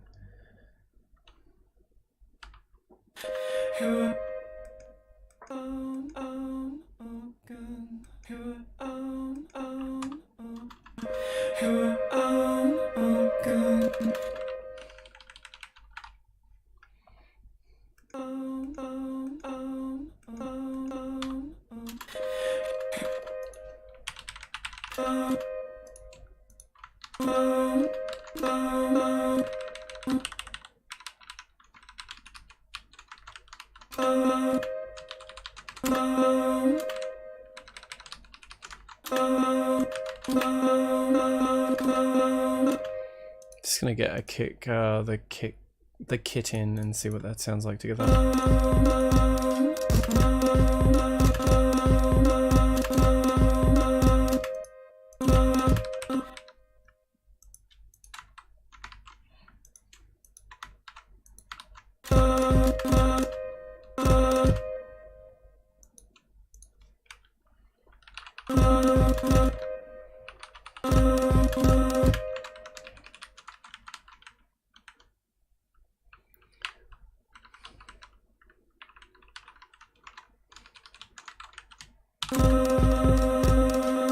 So what I've done there, so that you're aware of it, I've cut into the sample and then I'm pinging it back and forward as I cut through it to kind of create a long loop. It's something I feel really comfortable doing and something that I do quite regularly. And what I do, the other way we could get around that is actually I could make a loop in this as well. I like bad looping. I just really like it. I love that it creates a second amount of percussion, and I love the way that you can control it to do it. Some people just absolutely hate it. I like anything that kind of just reminds us that it lost, like we're forcing it into a different potential and it doesn't like it. And I don't know, there's something about that that underpins all this for me that feels like it works with the music.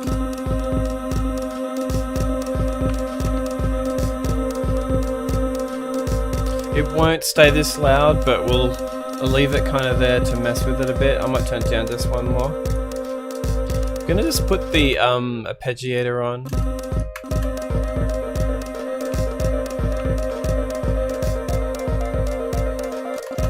I'm gonna drop this down a full octave, the little loop that I've got.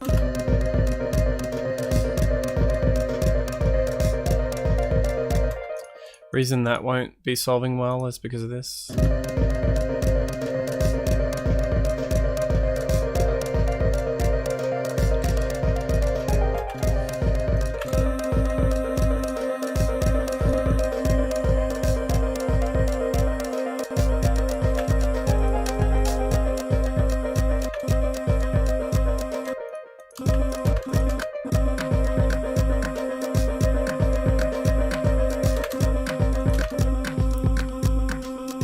I'm going to mess with this a little bit more, and I'm going to create some notes to kind of pivot off this now to see if that works, and then we'll create some little variations in where it's going next. Okay, so where are we? We've got the arpeggiator, and we're going to turn that off, and then we'll go straight into this drone. I'm going to turn these mains down.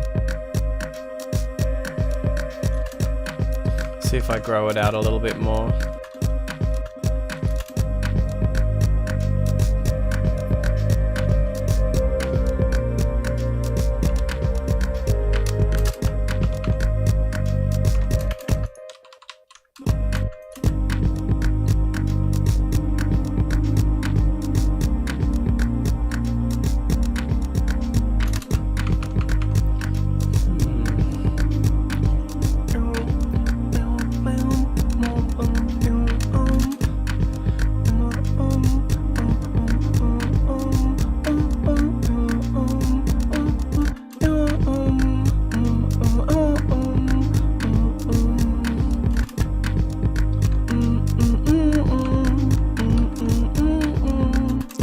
Singing some old little melodies. I'm thinking of maybe bringing in a synth to kind of emulate the tone. I love that this gets really shy for this moment, and instead of maybe building it up, it's a really internal kind of tone where all the calamity and all of this overthinking isn't happening externally in this noise, it's more here. And so everything kind of sonically, instead of building up, it just kind of shuts itself down into this cloud. And something about lowering that chord down on the synth drone really helped solidify for me that that's working. Why am I repeating this note? For me, it feels like we're really getting into that whole echo chamber idea here, where it's just like you're stuck, and I'm okay with kind of being there. There's enough little movement around here that will pick it up. So we'll be playing around a lot sonically with the way that this works in a tick. Okay, so let's get this synth thing happening. I'm just selecting this guy here. I'll be duplicating it right now. Going back to our sample synth, I'm just checking if there's a modulator on it. There is nothing on it yet, so I'm going to create one.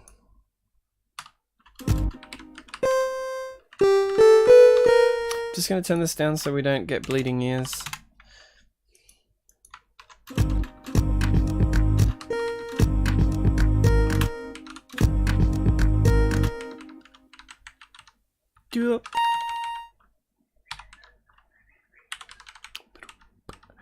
just trying a little cutoff difference thing where it kind of octaves it up a little bit and then cuts it off.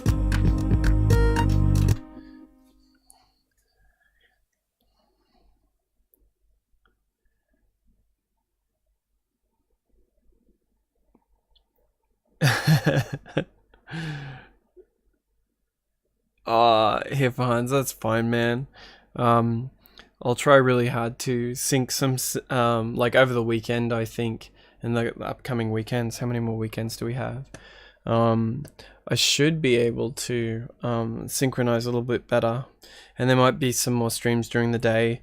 Some extra work stuff's come up this week, so I've got a lot of commitments to kind of get through, but yeah, appreciate it. And then you'll get to hear the end result as well, and then we're recording these too, so you can go back through them. That's nice. Thank you. Hopefully you were still able to pay attention to everything going on, but I appreciate that, man.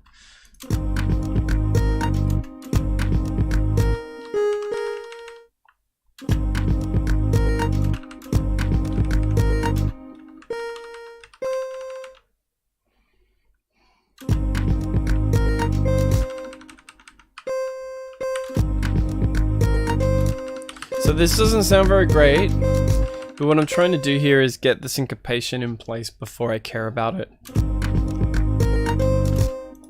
And I do want it to kind of sound like an echo of the "Here I am," but I want it to be a little bit more broken up or chewed through, like a really bad kind of echo thing that's kind of ruined everything.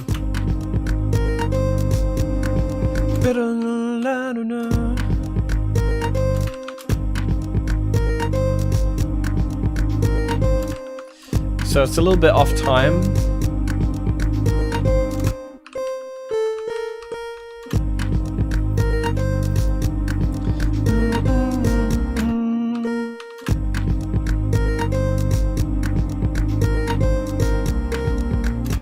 And then coming straight away on that.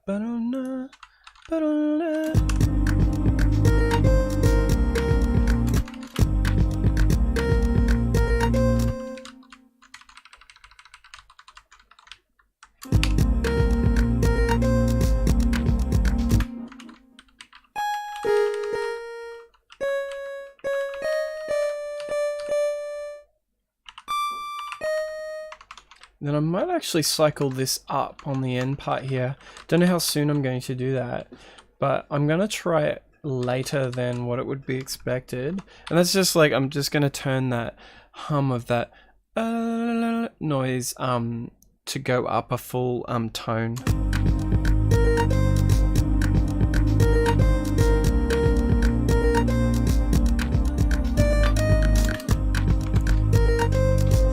So I like kind of what that's doing.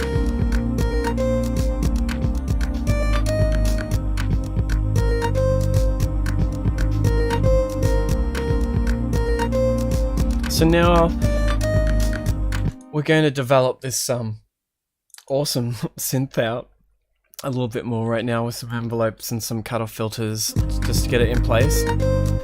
Right now it's echoing everything that we want, but let's get it to a much better place. All right, sustain, and then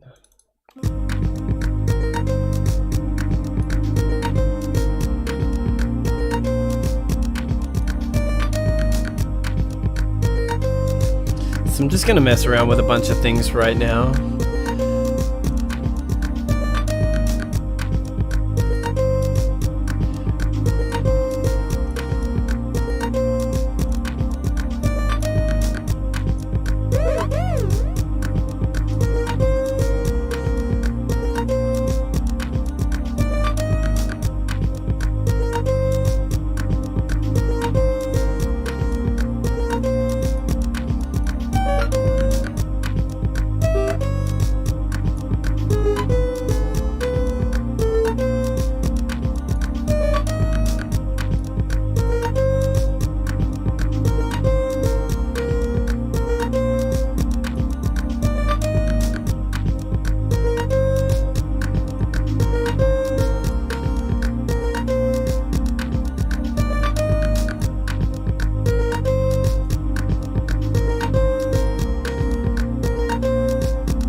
added a bit of noise into that pitch as well to break it out, and now I'm just going to drop it a bit. It's losing a bit more shape than I want.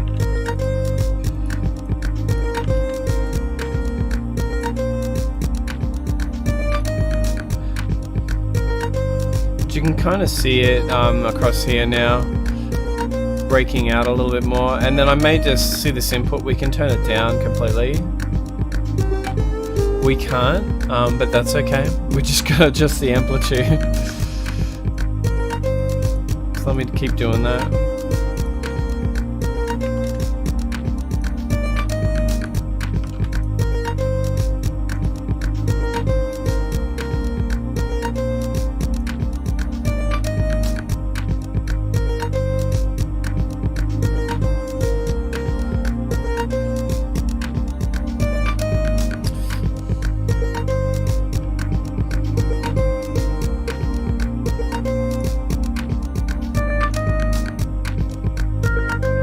So the Here I Am moment has a bit of a kind of tone around it, so kind of fix that up a little bit and make that happen.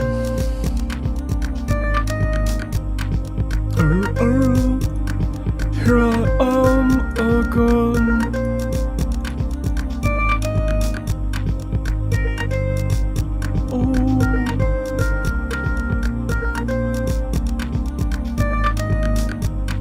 So we're gonna really pull it into a chorusy ooh noise by pulling in this envelope over here.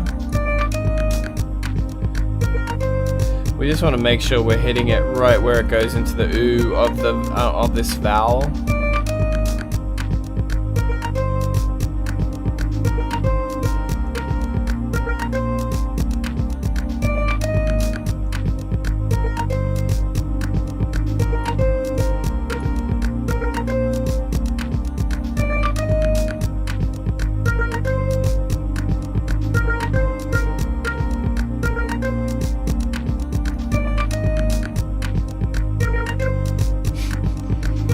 Too much.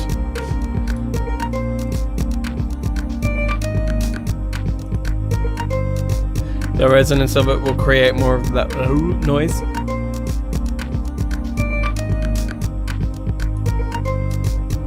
And the last thing I'm going to do is I'm just going to go into the phrases and I'm going to create one. And we've got C in there, but we're going to copy this over and we're going to do it an octave down. Actually.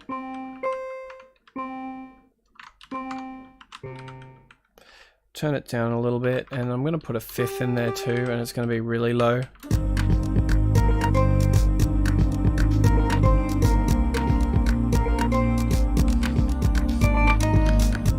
Hey Klaus, how you doing, man?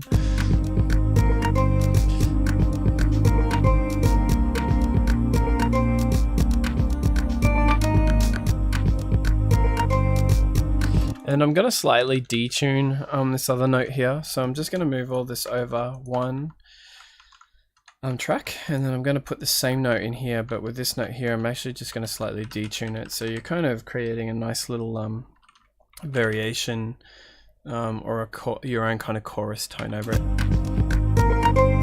And then we're going to clean this up in channel. This will create a little harmonic in that note. So now we're going to kind of clean this up a lot more as we roll through this. And for that, let's see, I'll put a filter over the top of it to begin with. And then once that's in place, let's have a listen to the tone, and I'm also going to put a chorus over it as well.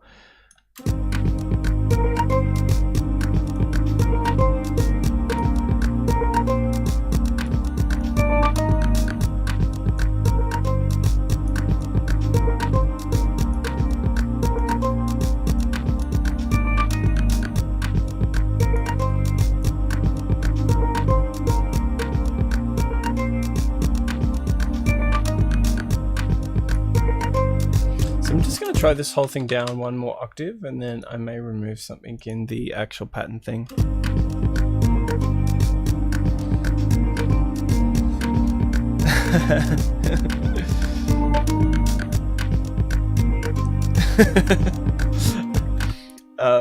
uh, Klaus was saying that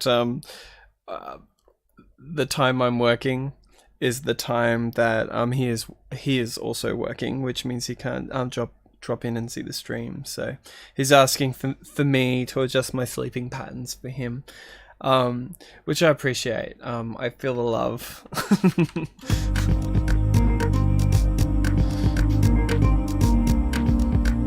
The answer to that, though, is going to be a hard no. But I will be doing some more longer weekends in the next 2 weekends before we wrap up. So be able to do that, and then we'll also also do a little bit of I've got some daytime stuff that I can bring about as well. It is sounding like a Wild West saloon, and I really like that. Yeah, it's kind of a little bit of wonkiness kind of going through. Yeah, don't quit your day job. Please don't.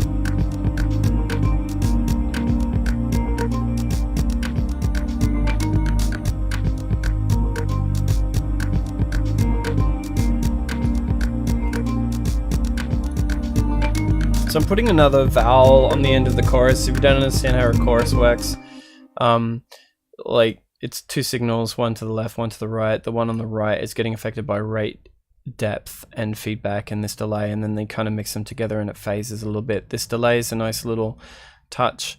It's a nice way of creating some great separation, and then this also allows you to affect the second side. So this allows you to put more filters and everything. So this thing over here, similar to this whole list of stuff here. In this case, I'm going to use the vowel setup again, and I'm going to create a second shape because we're going to try and create a more complex kind of human tone in this synth. And if we go back to this modulation here, we've got the same setup over here. We've got the vowel thing over here. So I'm just going to mess with it a little bit and try and bring a little bit of e and oohs through it. So yeah. Klaus has asked how much longer am I going to be streaming for. So I will be streaming for another maybe 40-50 minutes, and then I'm having a bit of a break, like about an hour and a half, and then I'll be streaming for another 4 hours after that. So yeah. And then there'll be, like, if you're using a desktop, I'll have all my other stream times on there as they kind of go through. So yeah, it's a good long one, but coffee is good. I already had my 5th coffee this morning. Couldn't get up.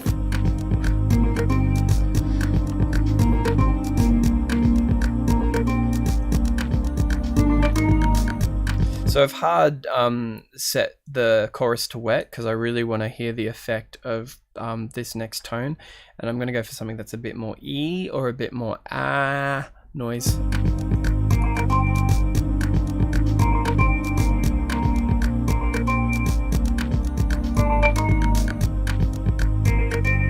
There's the E, and here's your ah. So now I'm going to mix this back in with the original.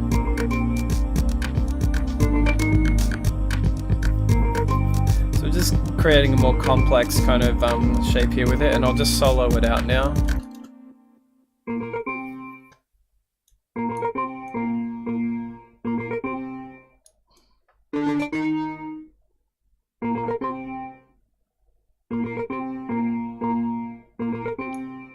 I'm going to go back to the modulator on this, and I think this high push that I'm doing here I'm not finding as pleasing as I did before, so I'm just going to delete it in the first round.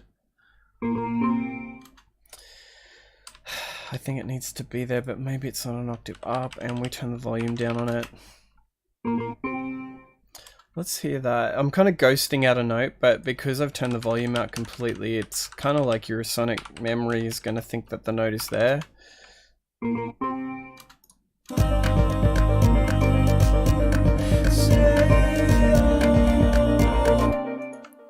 And I'm just going to push this up the octave now.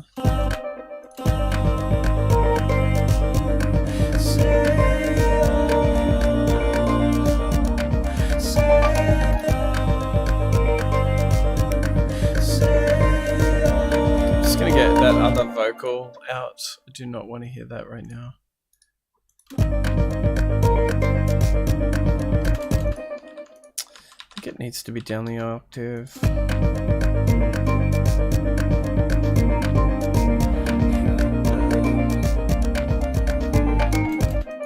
Oh, and I'm just going to quickly do this as well.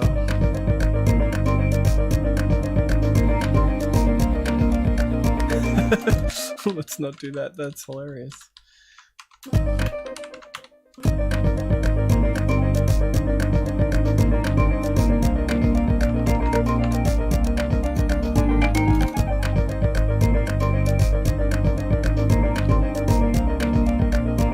So I'm going to be starting it. This is like a normal practice that I do where I kind of don't listen to things all the way through. Like sometimes when you listen through a track, you just want to get it to hear a note and then you stop it and then you want to quickly make an edit and re-trigger it. And you're kind of holding everything else up in your head. And everyone will have their different limit for what they're listening to as they kind of run through it. But just hit me up and I'll do my best to articulate what that means. So that would be like, oh, I'm listening for this change up in this note. So you'll just hear me doing this. And it's because I just instantly need to know what's going on with that. So my apologies. This part of songwriting is sometimes, if you're not in control, sometimes really hard to hear. And roll through, but you know, we'll get there.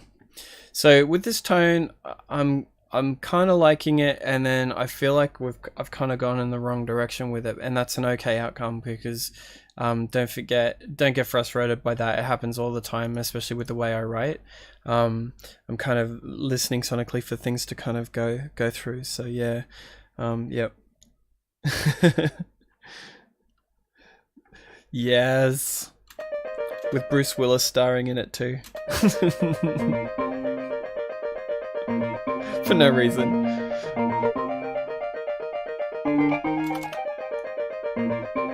And I think I'm just gonna... Okay, so let's fix this up in here. I think I know exactly what it is.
Okay, that's feeling a bit better. I turned the harmonic down, I made it an octave above, and then at the same time I've kind of turned down the bass root a lot more, so. And then at the same time on the modulation, I made sure that the resonance on the vowel wasn't affecting it as much, because it was making like I'd call it like a boing noise, like boing boing over the top of the note, and it wasn't. It felt like it was a joke. And there's a time and place for doing stuff like that, but this is supposed to be a moment of reflection and kind of running through. So I just wanted to minimize that identity of it being a joke.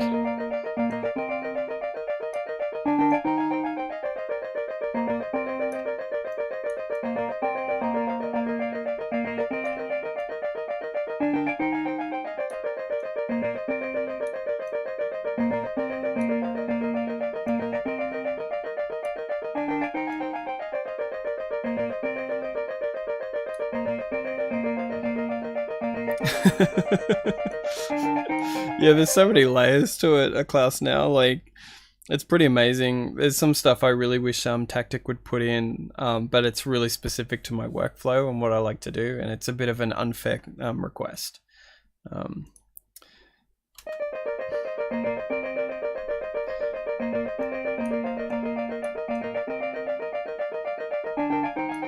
but maybe when I'm not trying to get 10 songs.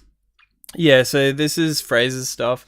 So I'll just do a quick thing through it, class, just quickly for you, because you've asked. And then after this, I'll just keep my head down.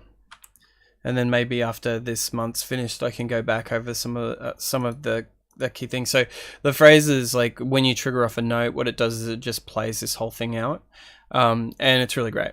And when you change the key of it, it'll run through the phrase and everything. So if it was that you were in a certain key and you wanted it to do different major minor arpeggiated movements, then you come down here, if you follow my mouse down to this phrase, and you can put new phrases in there. And as you add these new phrases, you would just program those phrases to get triggered off with the note, if that makes sense. And then that way you can create some kind of nice things. And all you need in that is a major arpeggiate and a minor arpeggiate, and then you can pretty much do anything between the two phrases. What I'm using it for instead, though, is an additive synth setup, and I've been doing this for a little while now, where through this phrase setup instead, I would create an octave up and down, or what I'm doing here is I'm creating a harmonic off it, and that's just G, and then turning it down or up depending on what I want to hear through it. So it just creates some really nice complex synth shapes, but it's completely all additive and based, primarily on this drawed synth thing. But that's just how I've decided to work with my workflow for this album. I'm just drawing everything in and kind of manipulating it using the modulation in conjunction with the phrase setup. So, and you'd know all about that because it's like the FT2 days, but they've just added some more little things, and then it's got some beautiful mathematics here that you can create some awesome variation. They also have this new effects thing, and where you can create a great effects chain. I hate it because it's tied to a channel, and it's tied to the channel that you're actually working in. So if you were to spread that around and you wanted to reuse the instrument, you'll find that all of your effects get hard mixed into the first channel it was triggered off on. And a lot of VSTs or VSTIs do this unless you go back into the bus end and you start separating it out across the channels, and it's just irritating to have it done that way. So yeah, I end up just pretending that effects chain is actually what I'm doing here, just on the channel here, and that way I kind of feel like I've got more control because I can visually see it on the channel. But you can just put the effects in there if you want to. And that has been phrases by Hunz really quick. Get your phrase. This is the worst. Sorry I did that. That is yeah, that's great. Okay, I'm just gonna put this down the octave. I'm gonna get rid of the arpeg synth.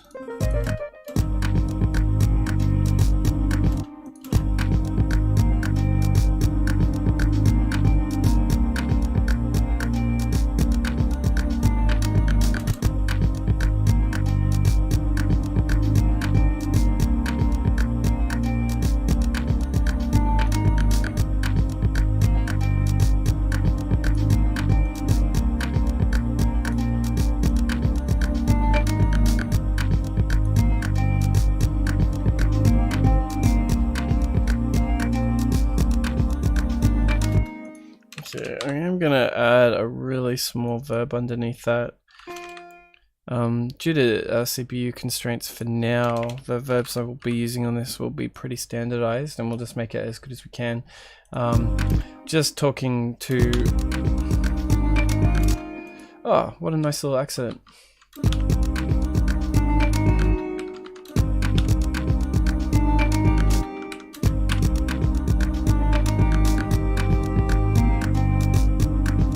I was saying before, just been talking to a friend of mine down in Melbourne to see whether they might be able to mix this, and they've kind of come back and they're keen, which means that I can just work on getting the songs to a certain point and the tones and everything into the right place, and then they can take it and do a much cooler mix of the whole thing.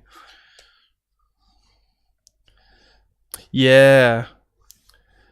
Yuhi just mentioned that the dry tones would be good, and I tend to agree with this. Like, I think if I'm going to put the verb in, it's going to be super low. It's not going to sit like this at all, and we'll just get the tiny with a little bit of width in the background just to kind of break it out a little bit.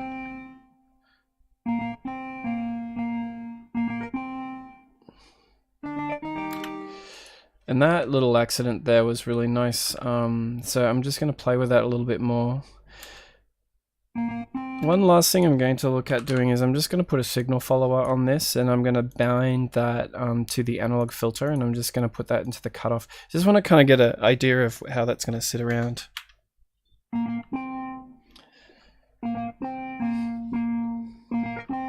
Now it sounds like a funk guitar pedal, which is not what I want in this.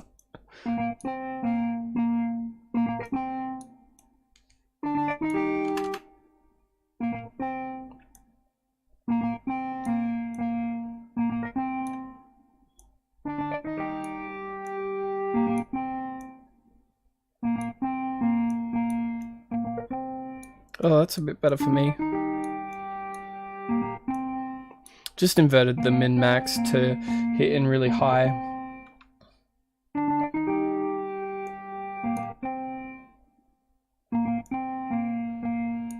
I think that will create nice percussion against this rhythm that I've got to fix up for this part.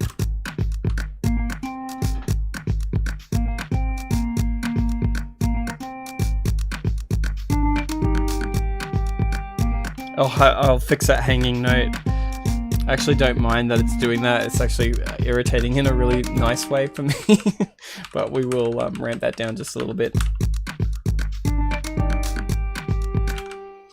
We'll do that in channel. We'll use this guy. Let's do 20 across there instead. Let's just listen to that.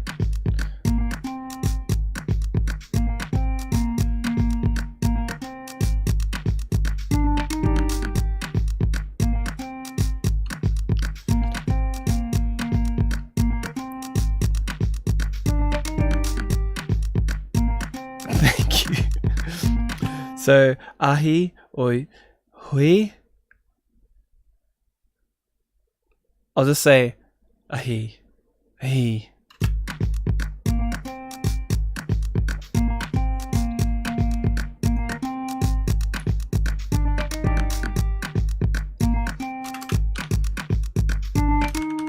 And those two notes are bleeding into each other, so I'm just going to note off that last one. So you're getting turned back on really quickly. Let me just try something. Don't like that. Oh, there's something about that that's pretty nice.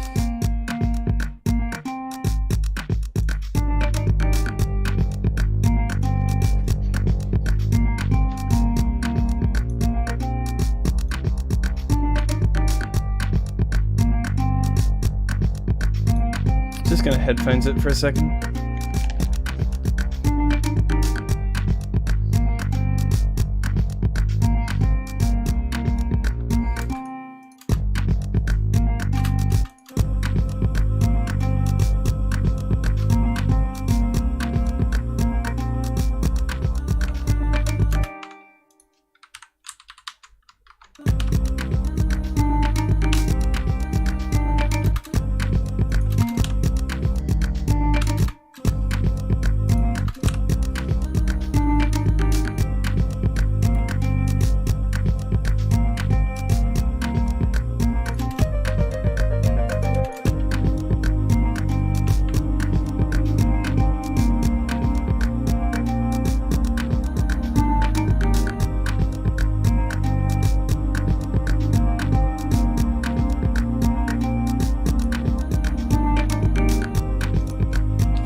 Looks like a piano fell.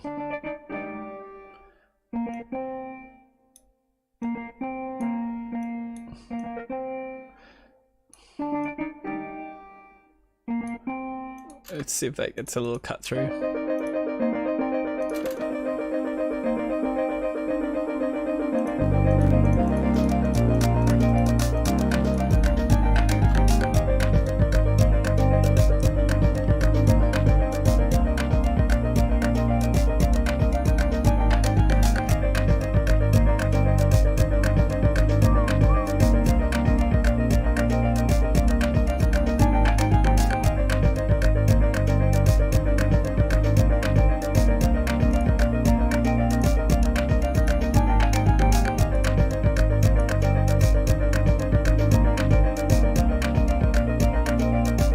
So what I'll do next is I'm trying to echo out this build-up that I've created here and create a kind of post-chorus vibe with it.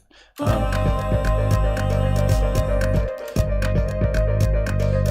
that would be... So this is low now in the mix.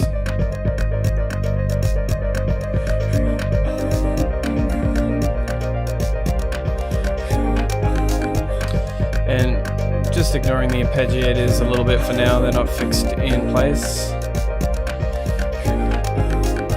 And then it may switch into...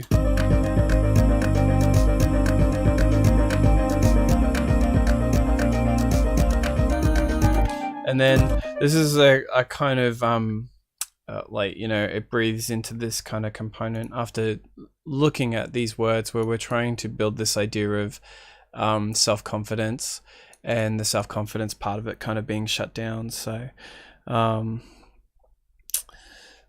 yeah. Oh, thanks, class. Yeah, it's I have been saying also when I'm using my speakers, because, you know, you'll see my mic here, my speakers are just in front of it. Like I'm mixing this really near field, so there is a lot of phasing because when I'm turning my speakers up, of course, you're getting a slight delay between what that's doing. So, my apologies. This out of all the setups was the best one where I could talk, listen, and not have these on my ears for too long, but still have it. And then I mix pretty low, so I was hoping I should be pretty set on that.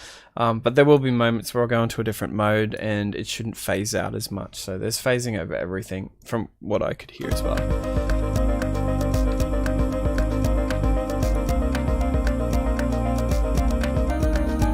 Alright, so let's keep working on this. I feel like that is going to slot really well into it. The octave down has really worked. Like I said, we've got these 3 different harmony build-ups that build up going into 1 counter melody, then 2 counter melodies, and 3 counter melodies over the original. And I feel like that was rolling through, so it's good. So from here, I think I'm going to roll this down into this track, just listen to it in context against each other.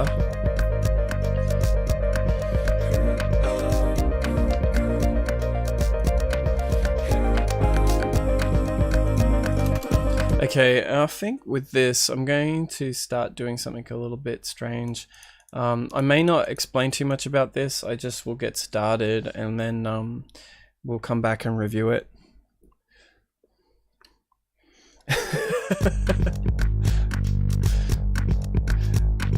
Yeah, it's a little bit of a different stream. Notice there's no memes. I thought the least distractions I can get while I'm trying to do this, the better I'll be.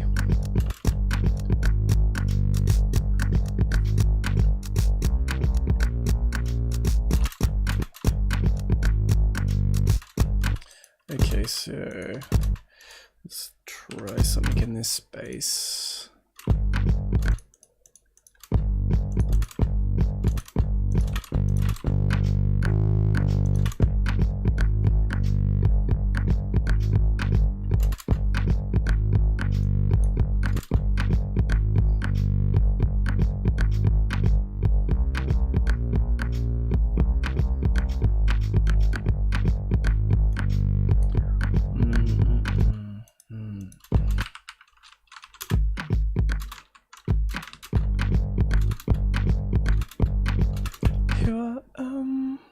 Okay, where's you?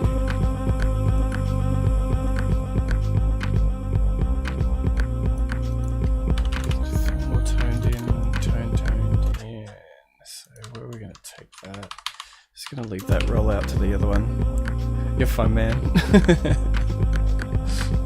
I'm trying to find this balance between interaction and getting it done, and I'm just like, still treading that line, and still at the same time I'm doing this, and I've just been really excited with different people from tracks days dropping in, and from this end I'm just like, I really like your music, Klaus, as well, and it's like, but still trying to find that thing where it's like, I need to do what I'm doing, and I also, like, you know, in those moments where you'd share tracks and people would give you feedback, this is just such a weird place to put it, like where you're doing this process and running through, and all at the same time, beautifully, everyone has different feedback because everyone amazing musicians and can just like add stuff to it. So I think once I've kind of got this in place, you know, I was thinking about opening out the stream and kind of having more a collab approach to creating songs, but then it's also not yours. It's a collection of things altogether. But then it might also be a great way for everyone to kind of learn how Renoise works. And I love Renoise, and I'm so passionate about getting more people into it, because I think it creates a whole different tone and sound than all the other doors, just by virtue of it being a little bit busted and broken. So yeah, but I appreciate it, man. I think I might do a thing towards the end when all the songs are together, just hand them out to people I super respect and get some nice feedback from it. But such a buzz to connect with you and other people at the moment. I'm just sitting here just going, wow, so this is on the other end. But anyway, moving along, we'll focus on this bit.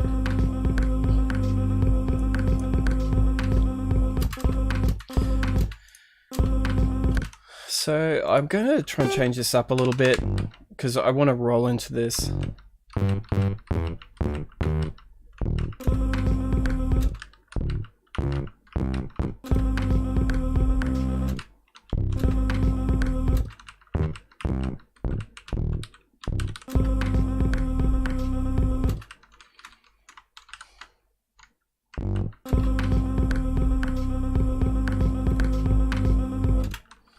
I'll try those two together because I just want it to go somewhere a little bit different. I'll just listen to that repeat.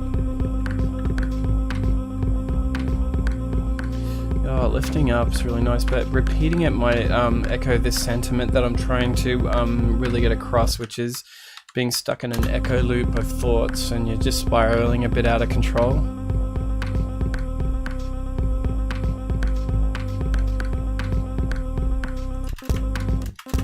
And I definitely think with these hats, I'm going to move them a lot more quicker. I'm just going to do a cheat thing right now and shrink the whole thing up and see what it does. And that's when you're just like, that worked really well. And I'll shape it a little bit more in a little bit.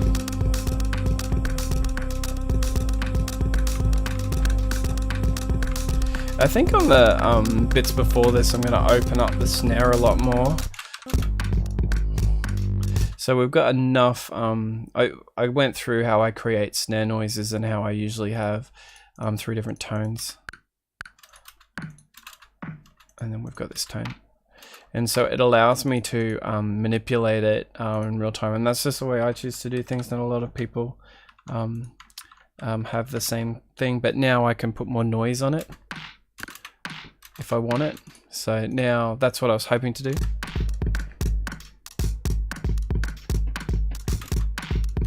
And then that way I can kind of close it down a little bit more. Might also open these up a bit, the body. Let's have a listen to that.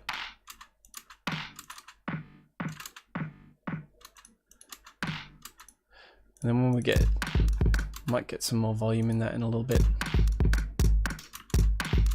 And we'll continue this idea. I'll just grab this whole section here and we'll copy and paste it down there.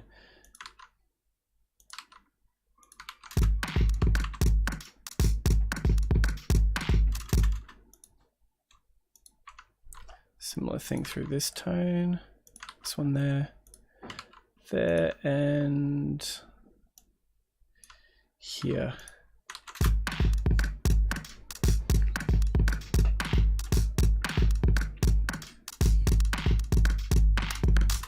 So now that I've got this in place, I'll dupe the snare around through this pattern. Don't forget that we're still songwriting. We're still creating songwriting moments. We're not going through this. Yeah, that's right. Yeah. He's like, yeah, basically that's correct. There's so many different ways to do everything. And like you gotta kind of find the one that really works for you. So that you feel really comfortable controlling it at the end of the day. What I'll do is I'll duplicate these snares out across this pattern. Again, songwriting, not really caring about it too much. I'm trying to get the right things in place in the right mood, and then trying to honor this. If I bring up this listen thing up here, we're trying to honor this self-confidence. The harmonies might start feeling really trapping and not pleasant. And this goes back to the lyrical tone. And you know, it's a song about self-confidence. I can't spell very well. Self-confidence and self-doubt. I'll just skip over that word. Confidence. I think we almost got that. Yes. And self-doubt. So it's going between these two all the time, and it deals with that idea that I was talking about at the beginning. We're really fascinated by this whole social networky kind of vibe called the echo chamber effect, and I read a thesis about the echo chamber, and it was pretty outstanding. And I'll post some of this stuff up so that we can all have a look at it.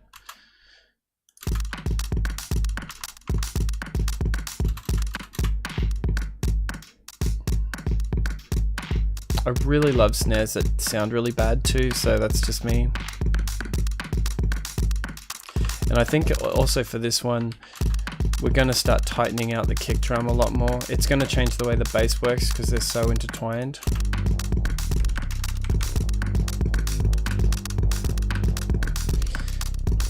But I really want this bit to feel a bit internal and not external, so muting and muffling some of the sounds is going to be pretty amazing.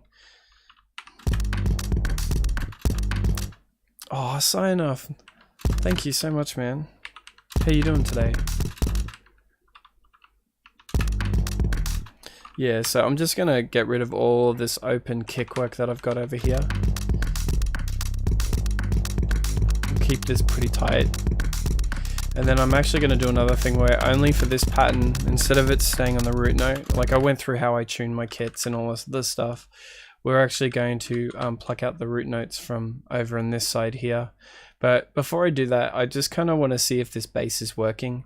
It's a really big departure from the other part beforehand, so I want to make sure. Stuff on the stream on Twitch. Oh, thank you so much, man. It's been ages, Si. I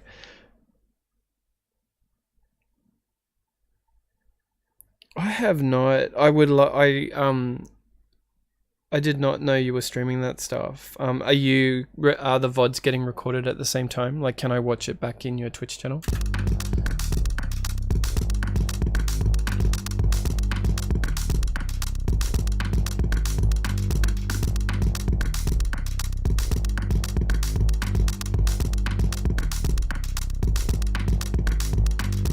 Awesome. Yeah, I really want to check that out.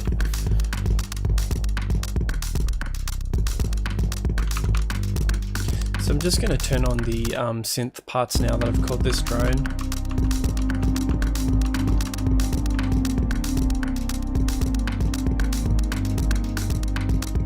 So these are the same chords we've got left over, but I think I want them to change slightly. I love that they clash so much.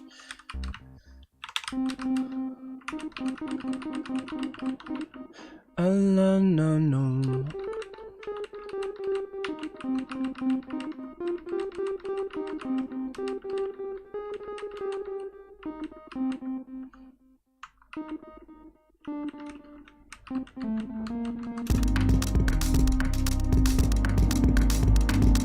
So, kind of with this pattern, I've left it so that the notes kind of intertwine with each other and thus feel like they're super bleeding into each other.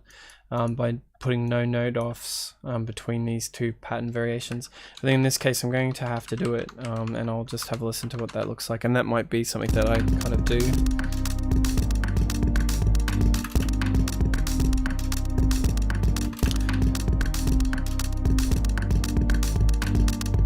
Oh, yeah, I'd love to hear that.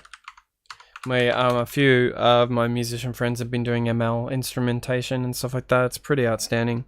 And there's a company in my hometown that is doing some really insane ML music stuff. So, which is basically like, it is like you type in phrasing words, stretch timelines out and everything, and it starts creating music on the fly, and kind of puts it all together. And it's just like I totally think, you know, the future of where music's going, it's going to be, you know, up to us to curate taste forward, because machines are doing such an amazing job at creating new stuff, because we're incapable of doing that, because we you know, you reverberate your stimulus around you 24/7. So yeah, they're sitting in a field where, like, you know, just generating new instruments out and stuff like that, and then using it behind their songs. But yeah, it's pretty cool.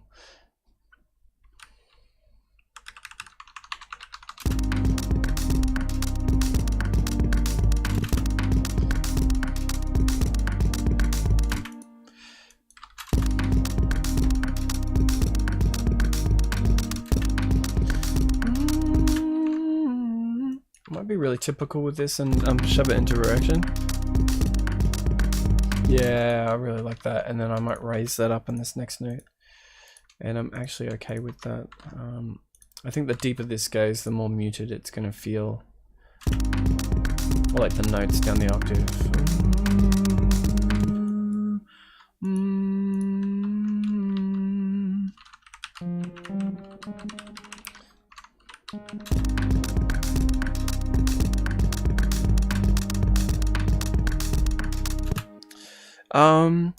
So for this stuff, I'm just using all samples. So I'll just double click on this for you and show you real quick. And then it loads up no sample. So this is just drew in the sound wave, and then there's even no modulation or even no effects over this whole entire thing. And then I've done this one all in channel. So just by using this vibrato, and then the lineup for it is the chorus and an analog filter, and then I've got this really nice delay through it. So yeah, it's really good.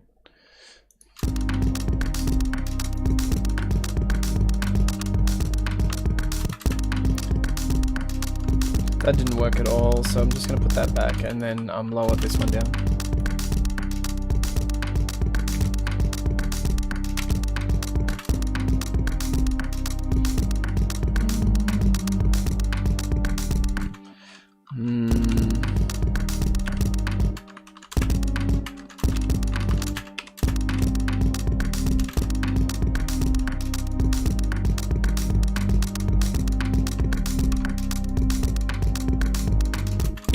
So I'll leave that as is. I'm not too happy with it, but that's okay. I just want to hear it in context with the main bit vocal lead.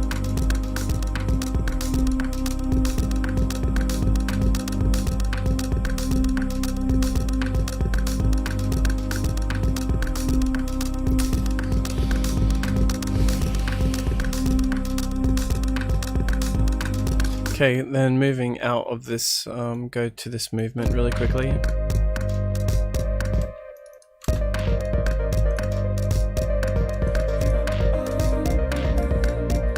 Just turning this arpeggiator down, it gets really annoying really quick.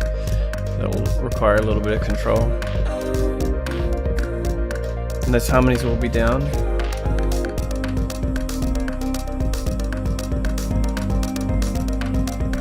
So that's going to work. That instrument is so wrong that we created there. It feels like a really bad piano.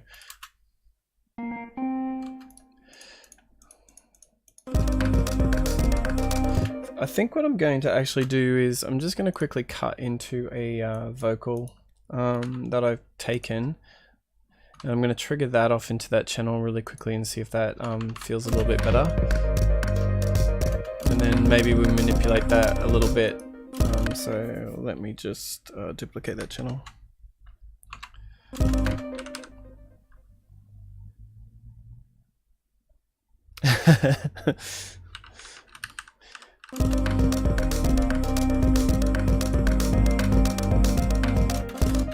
Yeah, I tend to only use, I don't use VSTIs much at all. I use it more when I'm producing other people's work, but not in this program. I tend to do it all through all the sample-based stuff. It's my preferred way of doing it. But everyone has their own setups. Like some, you know, I love it when people are just like, all I'm using is the DX7 synth and that's it. And I'm just like, that's so great. But there's some tones that I just like, you just want as well. Okay, so for this one, let's go straight into sample offsetting it. And then I will need to put the volume on this as well. So track 12.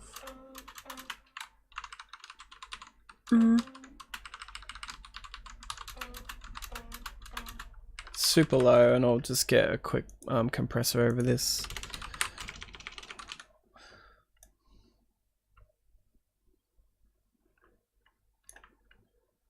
I think the threshold was down to about 40. We'll just junk that up to 5.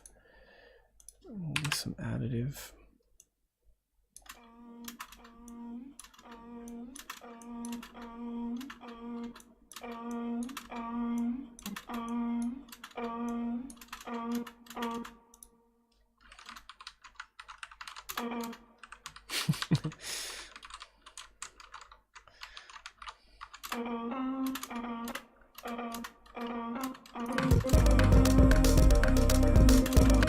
And I already feel like that's a little bit better than what was going on before.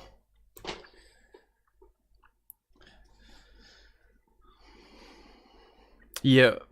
Sign-off's just asking whether I still stick with Buzz at all. Dude, I opened that the other day and I literally couldn't believe I wrote in it. And I think a friend of mine opened it up and just looked at me and just went, "This is bonkers." And I'm like, yeah. And Klaus, yeah, I did. You do. Oh, I got used to. Yeah.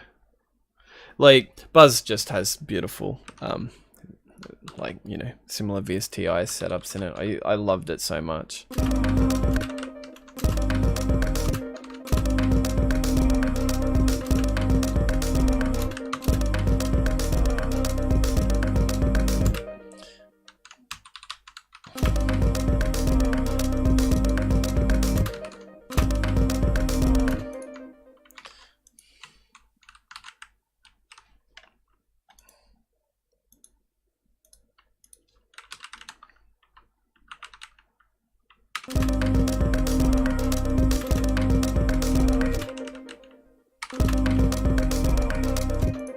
Not loving that. Just gonna do a little drop. That's too bad. Just try a little softer. Then I'm just gonna move this along. 3 and 2/7.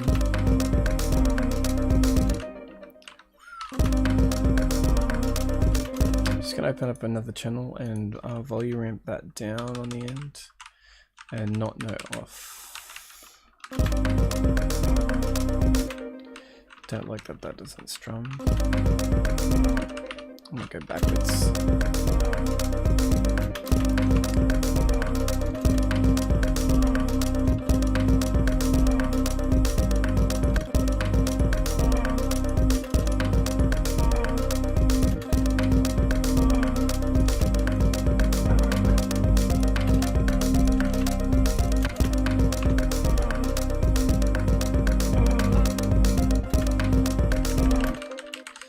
Interesting. Gonna get rid of the arpeggiator before I get tired.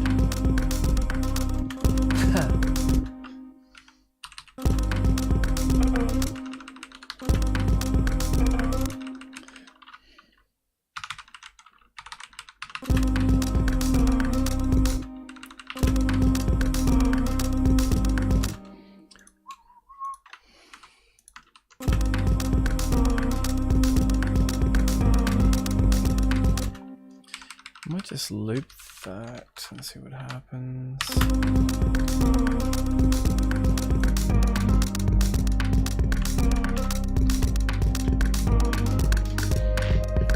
Oh, loop, loop, loop.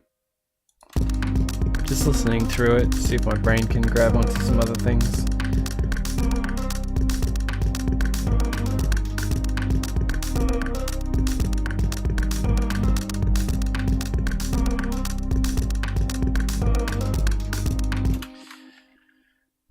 Thing I'm thinking we can do is something completely different. Let me just get rid of all of this.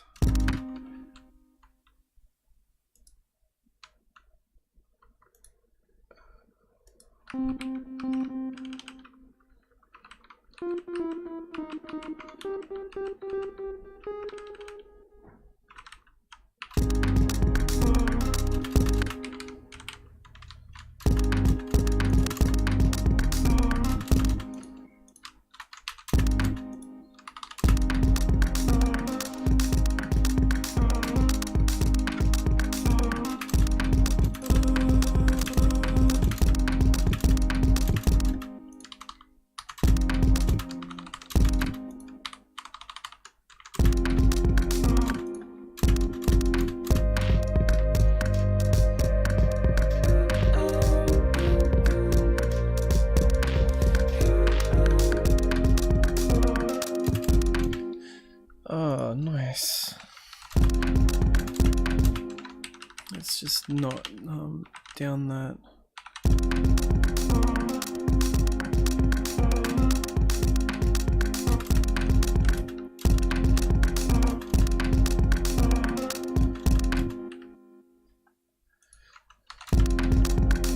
Oh, thanks, class. It's one of those things where you stumble across it and you're trying to break yourself out of what you're hearing, and it's like, it just takes a little moment.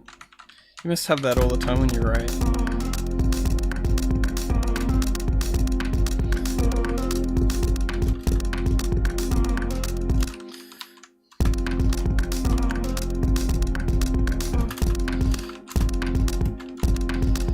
Alright, we'll mess with chords first. Yeah, they'll come together. It's one of those weird things. I can listen to sounds for a long time because I'm not hearing what's being heard. So what sonically you guys are hearing, I don't hear yet, because it's not the shape in which I want to take it. But what I've done is I've gone, oh, screw that. I need to focus on this next thing. So it's one of those weird ones. And I'll come back to it in a little bit. But in its current form, they are so incorrect. But it felt better than the honky-tonk kind of piano-y kind of tone that we stuck in there, but I can hear this working a little bit more. And I think it's going to interplay beautifully with this guy here. So a little bit of crossing, yeah. It's one of those weird things, isn't it? Because this whole process, you're kind of like with an artist, if you're like looking at a painting and you're just like, well, all of this is wrong, and in their headspace they've got it placed a little bit differently. So this is really exciting because I have no idea how this looks to other people either. Like yeah, it's super fascinating.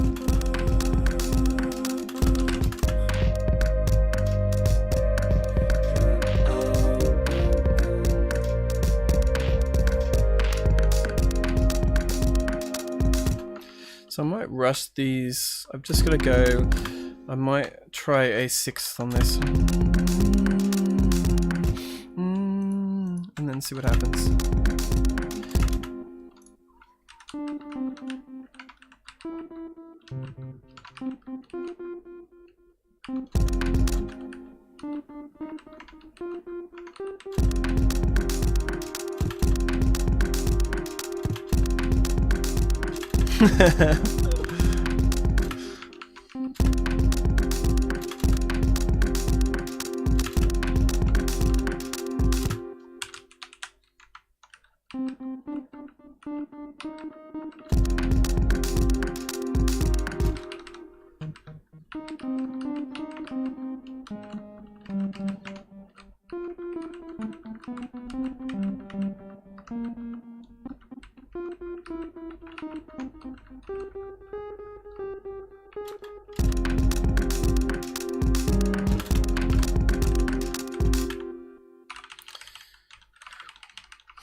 Try that on a loop. Let's see what happens there. Thanks, man.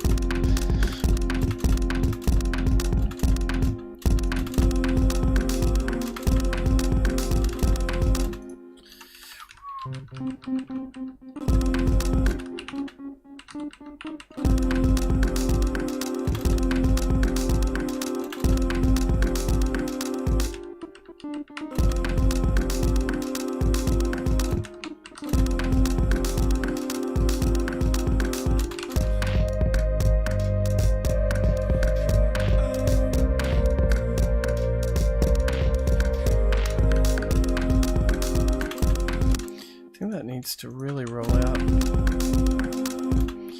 Let's just try get another listen through.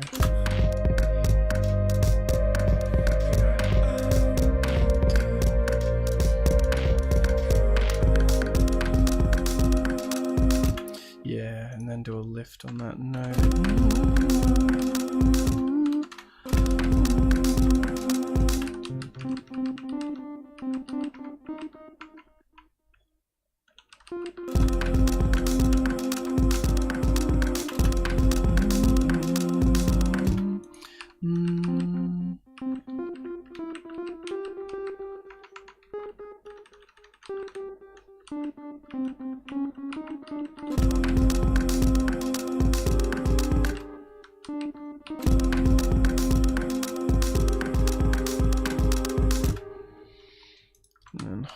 That, and then I'll go to this other chord here.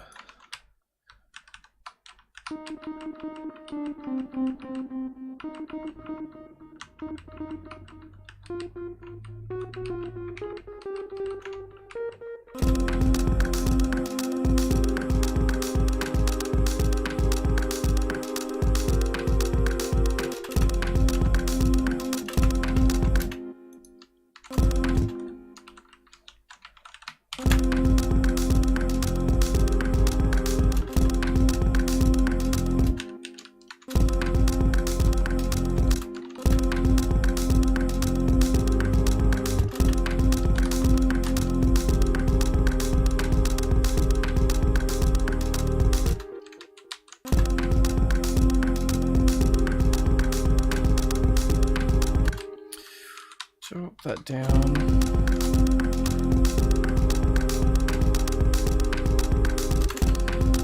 Where are we?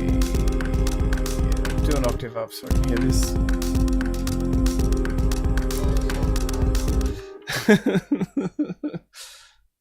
Thank you for becoming a follower. I'm so sorry. I cannot read that, but I love you.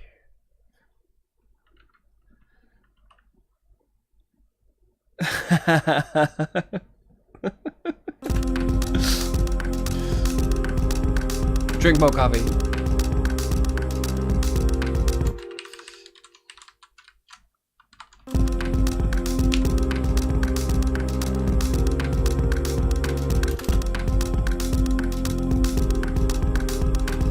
I'm just gonna hear it in context with the next bit in front of it.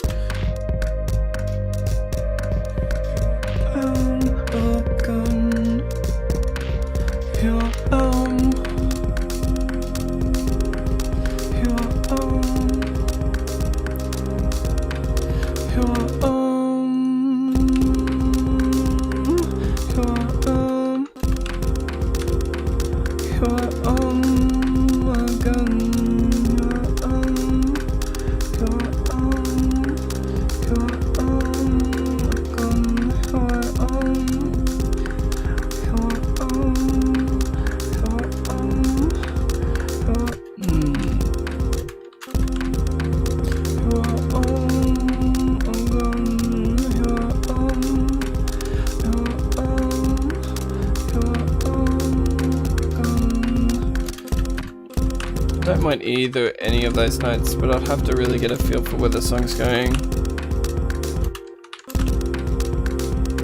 Even holding onto the C.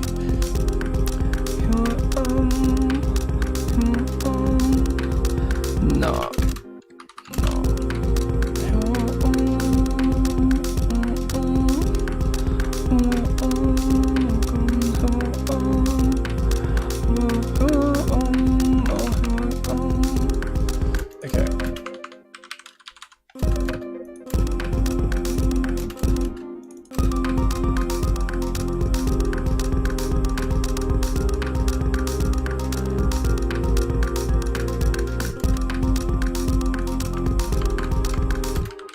Gonna try some little note changes with this.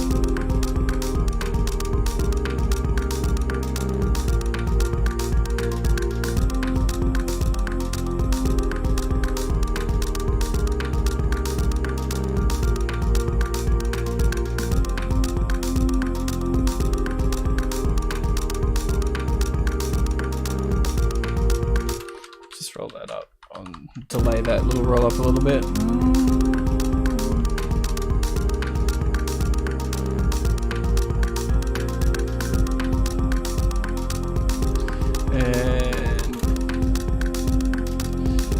The arpeggio goes away.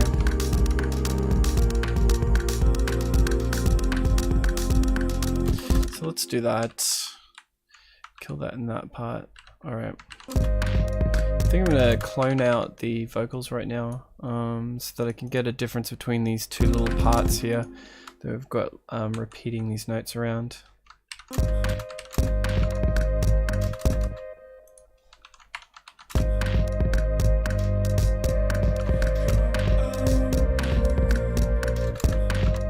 Okay, so what are you doing?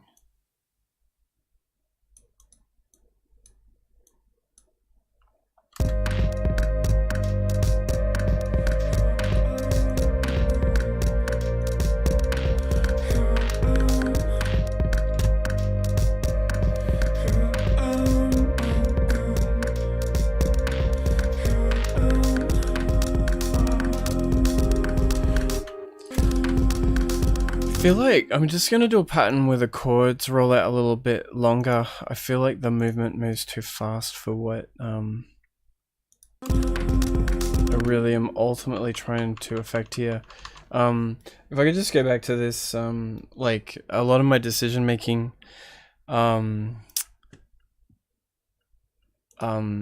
is a combination of the mood and the tone. And sometimes I just omit things that make sense because I'm more interested in the mood output, and that's just the way I write. So for instance, I've clung onto this idea of this echo loop or something feeding into itself, and so I'm asking a question now, which is this chord progression moving too fast? It's changing just here on this beat. And what I'm about to do now is slow it down to half that speed, because I just want to hear it come out of this next bit where we keep repeating this "here I am" moment. So we'll figure it out. Thanks. You can all caps that, and that'll just come across as outrage now. So it's a difference between writing to words, to mood, so you can kind of hear what this song's all about, and then making decisions to kind of do that. So as I produce and work with other artists, we're constantly asking these fundamental questions in making sure that instrumentation supports lyrics, and it's all very subtle, but it all kind of nothing's lying as it's moving around, and then could be completely wrong. And that's a really good place to go to. But I tend to do a lot of exploring through these tones to make sure that I am making the right decisions. So bear with me as I just get this in place, and then we'll do a little change up to see what happens next. Okay, let's get rid of that. Move all these guys up.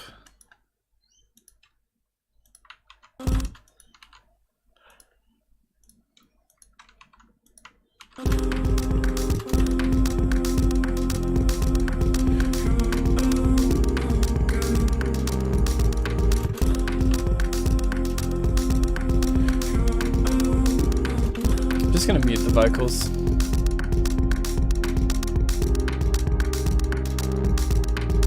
I actually don't mind the bass moving across all of this stuff.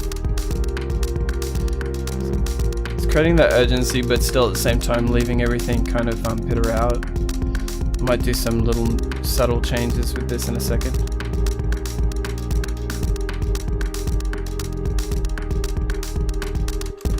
Like, I think now we can allow a chord change up in this one thing here.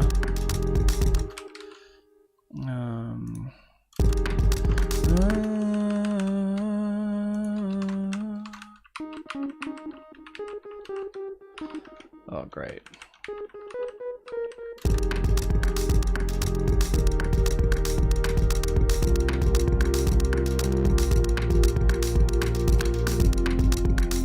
What I might just do, as these notes are holding out too, I'm just going to create a little bit of interest by bumping up the vibrato on them to see how that kind of fits for me.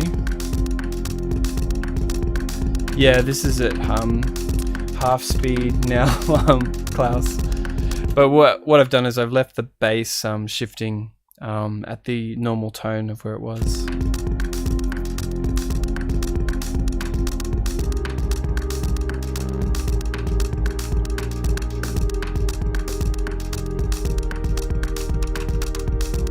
So now I'm going to listen to it in context of what we're coming off from, and then keeping these kind of echo loop ideas in my head, and I'll just unmute this. It's super messy, but we're all friends.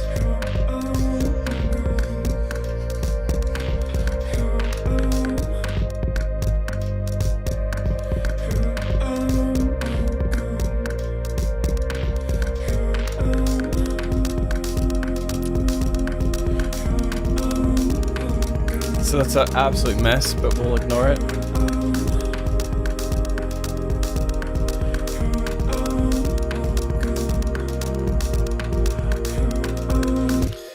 So the potential behind where that's going now, I'm really happy with.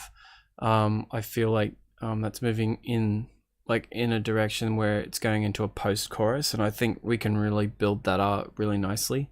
What I will do is I'll just play it from the beginning, so that you guys get an idea of what we're kind of working with here.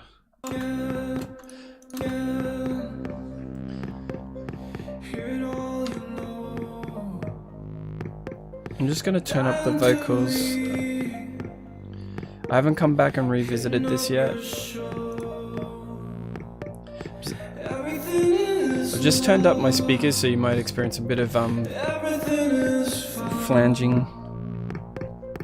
Nothing seems to ground you. Everything is gone.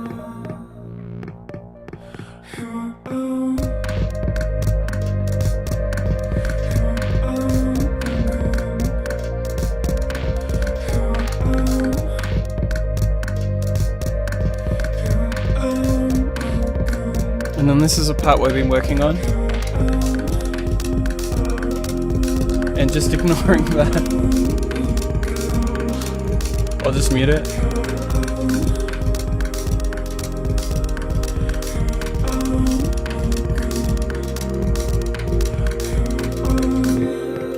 So it kind of, I love that, that discovery where you guys saw that I just shifted it down. I was going to loop this second section, but I really love that it just suddenly just goes somewhere else really quickly. Like over here.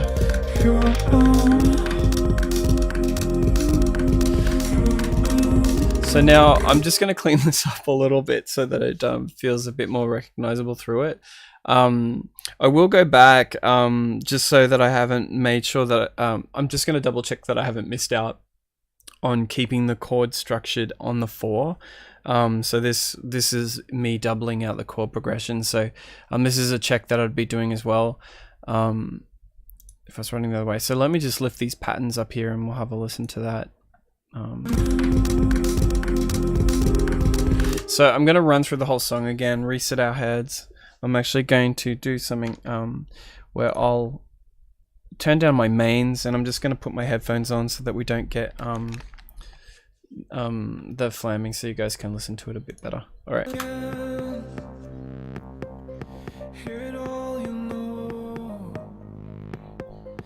dying to believe, hitting up your show. Everything is lost, everything is found. Nothing seems to ground you, everything is gone. Here I am.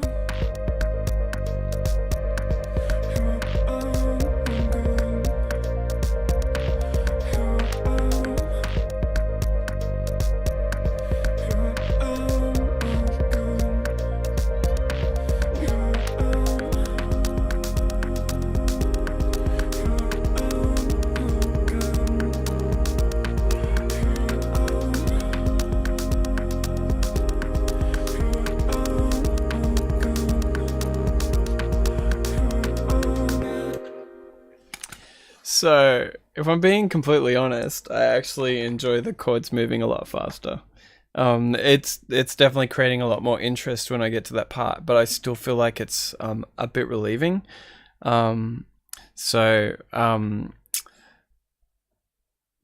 Yeah, that's pretty cool to kind of see that. So yeah, do both. Well, actually, it's not a bad idea because what we've got there is the bass line's not really shifting much at all. We're just kind of moving the chords over the top. So what I might just do is I might park it, this idea, over to the side, and at least we've got some variation to come back to.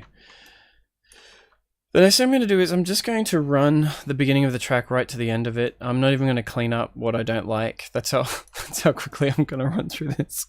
Because what I might do is I'm going to take a longer break. I need some dinner.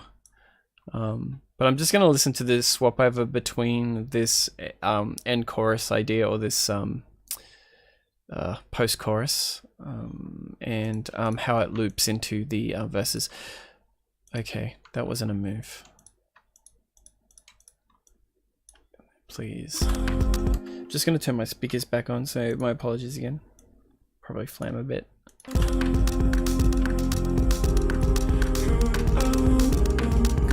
It's going to be a mess right now.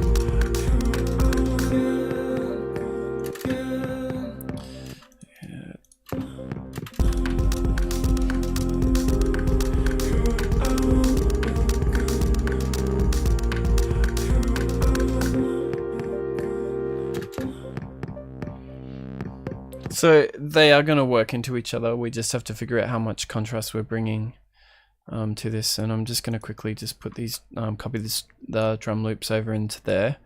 Just have a listen to if it can take that.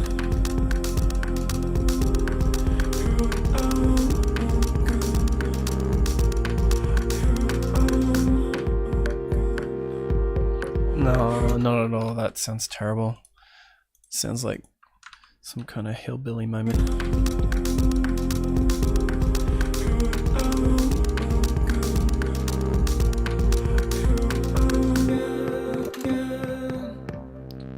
Awesome. Okay, I'm just going to save this as another variation. What are we up to? Song 6. Alright, version 3. Okay, so I'll just wrap up with some quick thoughts.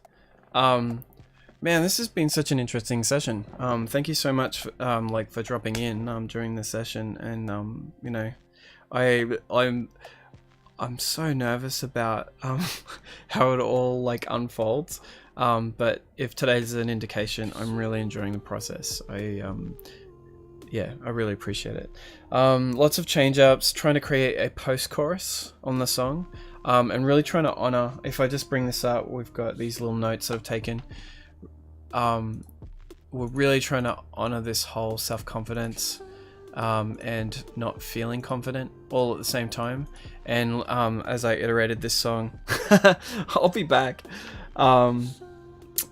This song is really about the two happening at the same time. So to me, this feels like a really, beautifully introverted person that wants to express themselves, but when they do that moment, everything gets a little bit overwhelming all at once. So, and it kind of goes between the two conversations. So, Klaus always has great feedback. And even the feedback he had during this was really good. This is seriously beautiful. So I'm so overwhelmed with the trackiness, like as in there's so many people from tracks on here too. I think what I might be doing later on is doing more of a chill one where I don't have an impending deadline, because I would love that. And I cannot believe by doing this it's just bringing the people that I love from the tracking scene in on here. So thank you everyone for being part of it. So I don't know how long I'm going to break for, but it's probably going to be about an hour and a half, and then I'll probably be doing a semi-long session back into this. So if you guys are around, that would be awesome. And if you're asleep, then sleep really, really well.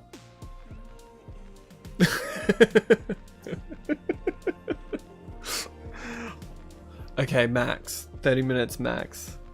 No, it'll be an hour and a half. But yeah, I'll end the stream. I'll go straight out, and then I'll set up a new time. Thank you so much. This has been exceptional, and I'll catch you guys later. See you.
So